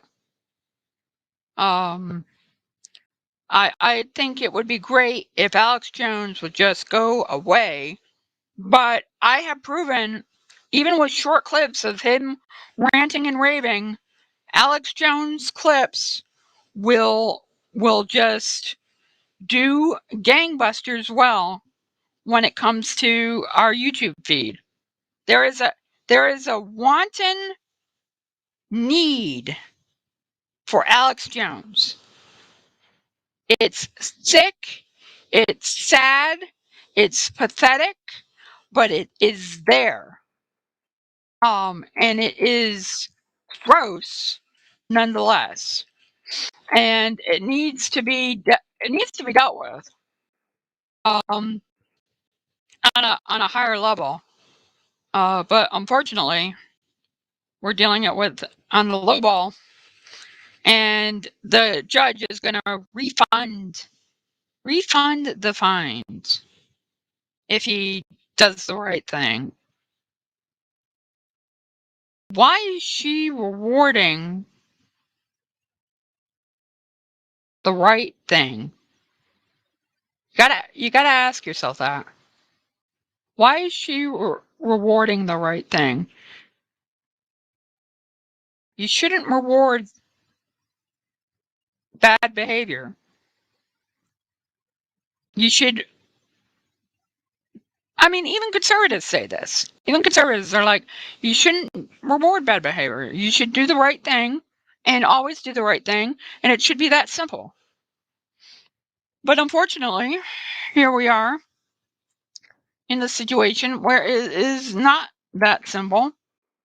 And we have right winger Alex Jones, who is going to get this the way he is. And we'll be back after this. You listen to Nosey Liberal, and I need this break. I gotta tell you. I'll be right back.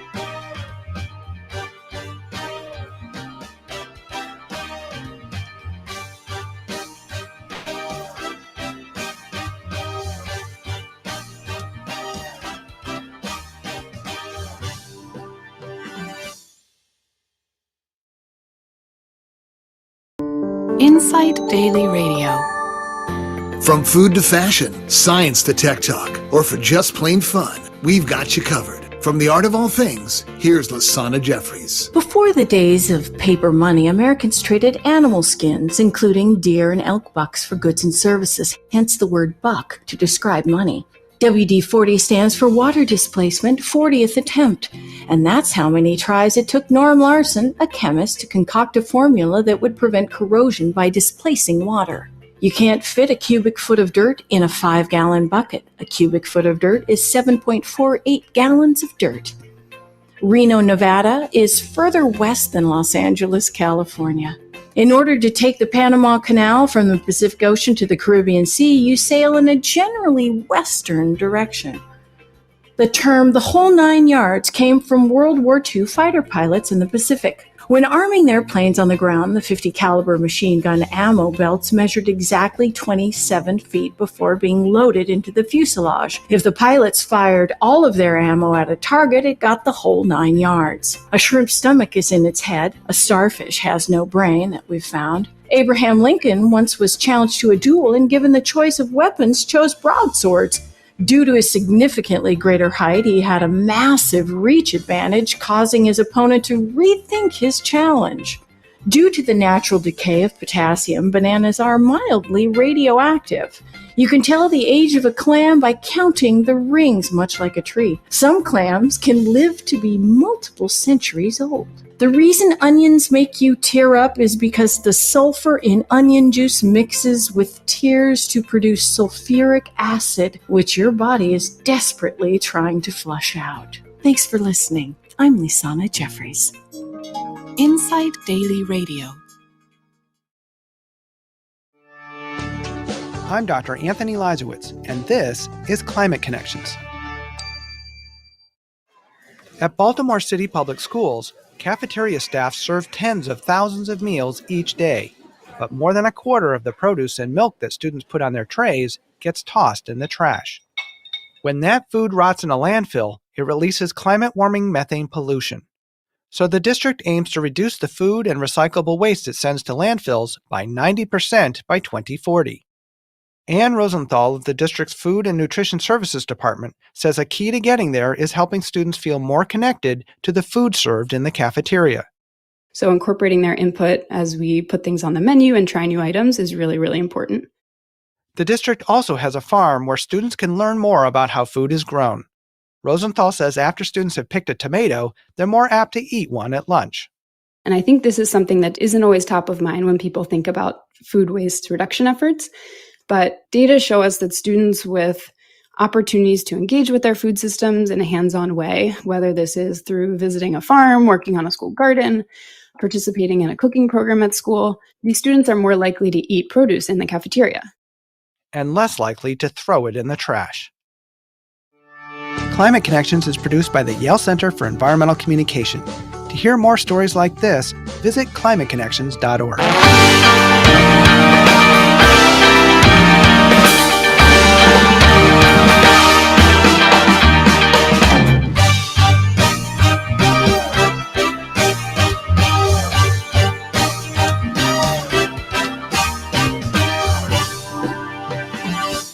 Hey, ho, ho, I am back, and I have to fix our camera because there was an issue with the camera because why not have an issue when you're trying to do camera work? Why not have an issue? There we go. That's much better. So yeah. Got it. Today is full. The gremlins are out today, man. The gremlins are like super duper batshit blooper today, and it's really annoying that they are out today.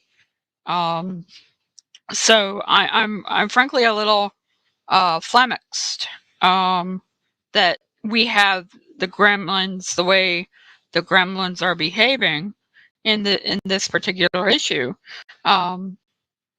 with the computer. It just everything is just acting a little weird beyond the pale and weirder than usual. Like usually it's not this bad, but today apparently it is. So there's that. But we're live. We're here. I'm queer. And I'm doing my touchy feeling thing. That's the one thing I do hate about this camera being in the thing. You see me do the touchy feely thing, and I gotta not do that while we're on there. So welcome to the show.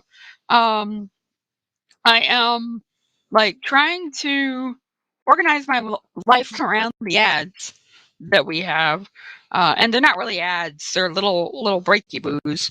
Um, but I'm trying to organize my life around that, and it's frustrating to say the least. It is frustrating when it's not happening the way it should. But it is what it is. And it'll get better. It can't get any worse. I'm just trying to figure something out while we're on air, and I probably can wait. So Clarence Thomas. No, we're not gonna do that story today. We're not gonna do that. I'm axing that story. We're gonna go to Dr. Oz. Dr. Oz doesn't believe in climate change. We're gonna do this story. This story is way more interesting. Dr. Oz does not believe it. Also, we're gonna leave a half hour early today, just because my back's hurting and I have a few personal things that I need to accomplish. So we will be gone for a half hour earlier than usual. So there's that. But Dr. Oz does not believe in climate change. Surprise, surprise, surprise. Who is surprised here that Dr. Oz does not believe in climate change? I'm not surprised. Are you surprised? Yeah, I did forget to feed the gremlins after midnight, Jim. They get testy and they don't like people who don't like climate change. They like people who like tell the truth and envision um a strong America, blah blah blah. And they don't like people like Dr. Oz, who will just willy-nilly Mahatma, love that name, Mahatma. Mahatma doesn't believe, and this is Mahatma Oz goes full climate denial, says carbon dioxide isn't a problem. So he's running for Senate in Philadelphia, Pennsylvania. And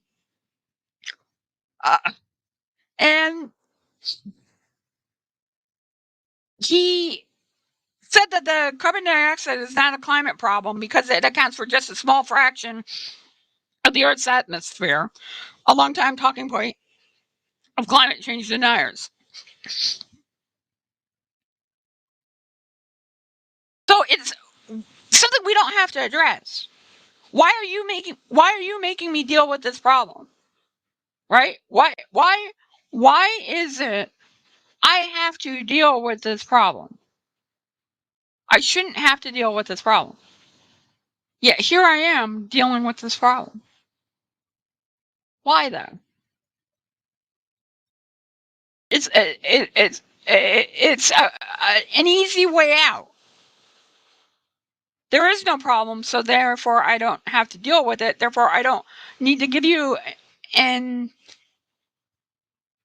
answer to dealing with the energy prices or the energy crisis or climate change or anything that happens with that. He's totally cool with fracking. Though his campaign disavows his past stances. He is saying, as a scientist, I'll tell you that the Green New Deal is a lie. It's not just unfair because we're sacrificing our energy independence. Actually, we want more than energy independence. We want energy dominance. We want, see, this is what they shift. So they don't answer. They don't answer. They don't answer the question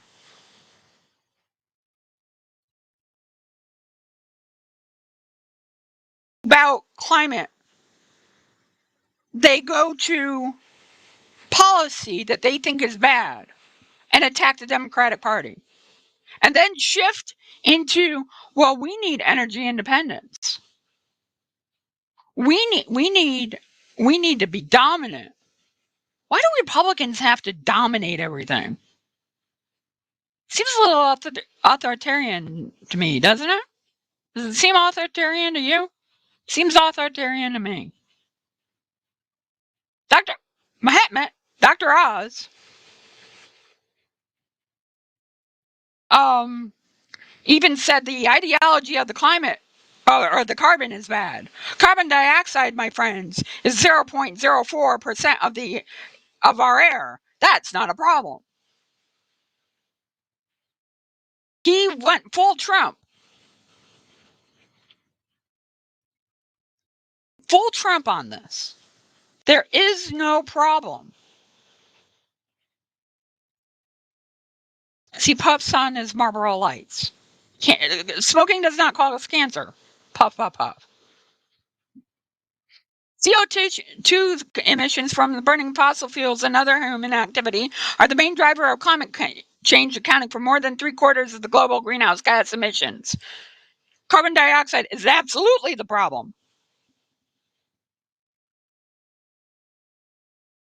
Climate deniers make this claim for years.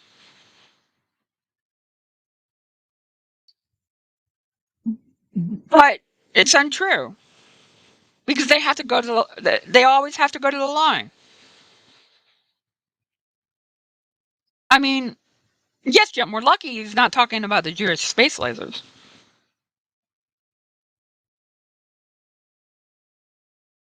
I mean, this is the same guy who goes on and posts videos about Biden's energy policies while pumping gas.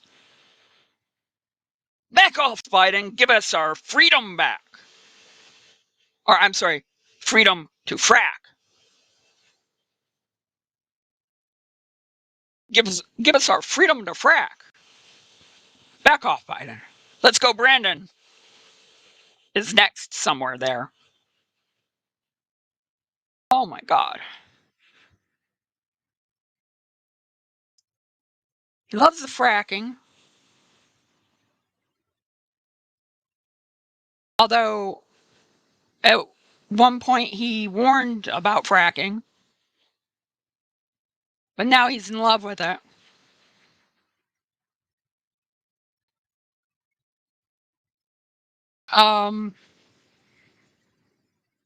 And the campaign is like, they weren't authored by Dr. Oz. They were authored by someone else. At the forum Wednesday. Mahatma, in your particular case, in your shows and in your columns, you've argued for more regulation in fracking. You made the case that there's health effects from fracking, and you've argued for a moratorium in Pennsylvania, like what's in New York. Oz interjects, that's not true. That's a lie, and you know it's a lie. However, in 2014, Dr. Oz and Dr. Mike Roizen wrote that it's a fact that fracking pumps toxic chemicals deep into the ground. In a 2015 piece for Newsmax,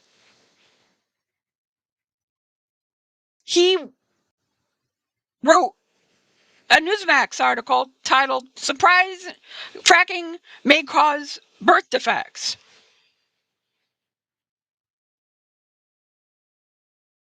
They called for legislation.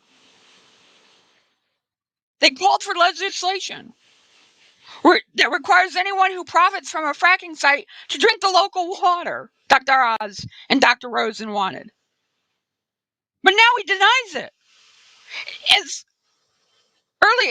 late as 2017, he highlighted the main ways climate fueled extreme heat, wildfires, floods, infectious disease outbreaks are harming public health. They're distancing from this. They're distancing themselves from this.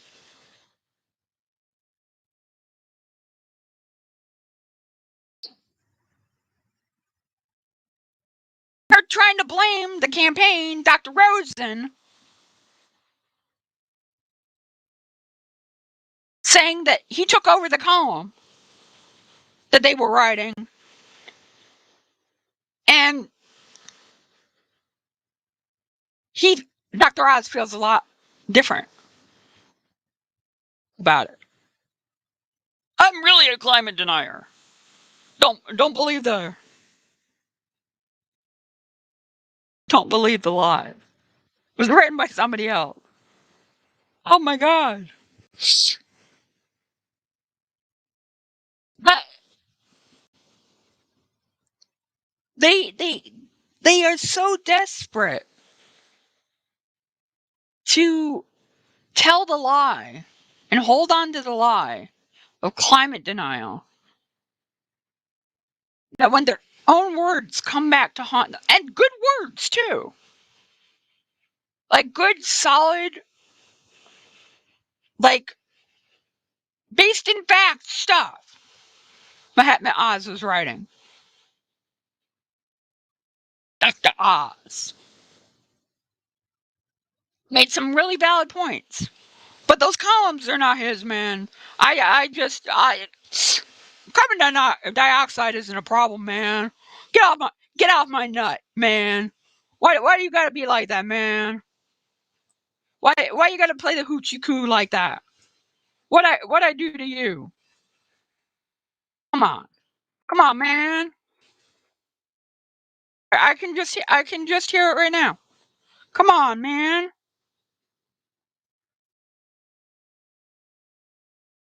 So there's that. For those listening to the broadcast on FYNation.com, at the half hour, I am going to play a special for you from our Pacifica affiliate that we have loaded up. And it is entitled Pooping on the Neighbor's Lawn. You do not want to miss it. So that's going to be fun. We'll be right back after this. I'm excited to eat this break. Yes, I do.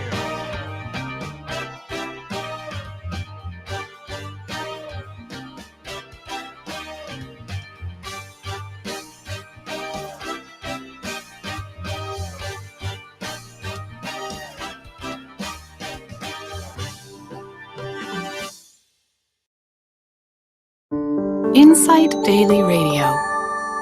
From food to fashion, science to tech talk, or for just plain fun, we've got you covered. From the art of all things, here's Lasana Jeffries. South Africa has declared a national disaster over the drought afflicting southern and western regions, including Cape Town. Running water in the city of 4 million has been affected by a wider pattern of climate change seen around the country, including the Western Cape, where Cape Town is located, the Northern Cape and Eastern Cape provinces. Supplies have yet to recover from an El Nino-triggered drought that began 2 years ago and is now raising the risk of a shortage that could hit industrial and agricultural output. The Department of Cooperative Governance and Traditional Affairs said that after reevaluating the magnitude and severity of the drought, that it had reclassified it as a national disaster. The department said last week it was close to making such a declaration. However, Cape Town, whose picturesque oceanfront location is a major tourist draw, has pushed back to June 4th from May 11th, its designated day zero, when residents will have to start queuing for water, with city officials citing a decline in water usage. Deputy Mayor Ian Nielsen said that over the past week, water consumption in Cape Town had declined to 526 million liters per day, and that this was the first time the daily average had been kept under 550 million liters. Nielsen also pointed to city efforts to regulate the flow of water, and with cooperation, official appeals, it seems to have curbed their consumption. Cape Town hotels have asked guests not to use baths and to limit showers to 2 minutes or less, while some restaurants are switching to disposable cups and dispensing the table linen. Thanks for listening. I'm Lisana Jeffries. Insight Daily Radio.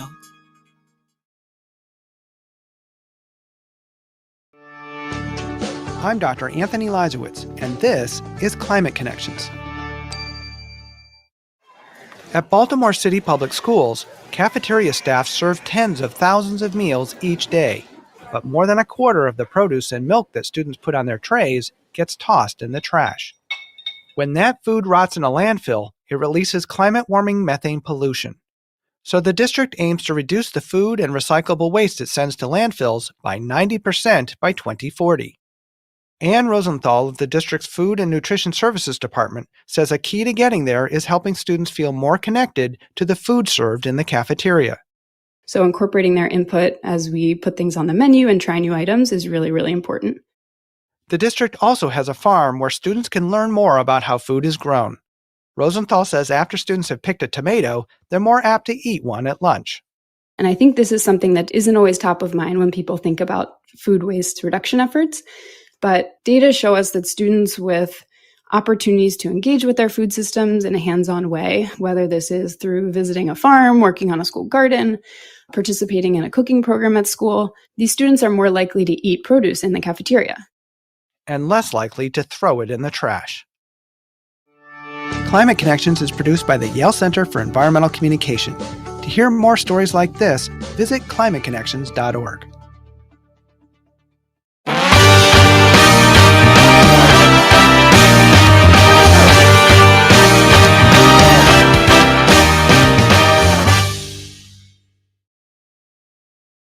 Okay, welcome back. And the screen glitched again, which was weird. So we're trying to fix it right now as we speak. Bear with me.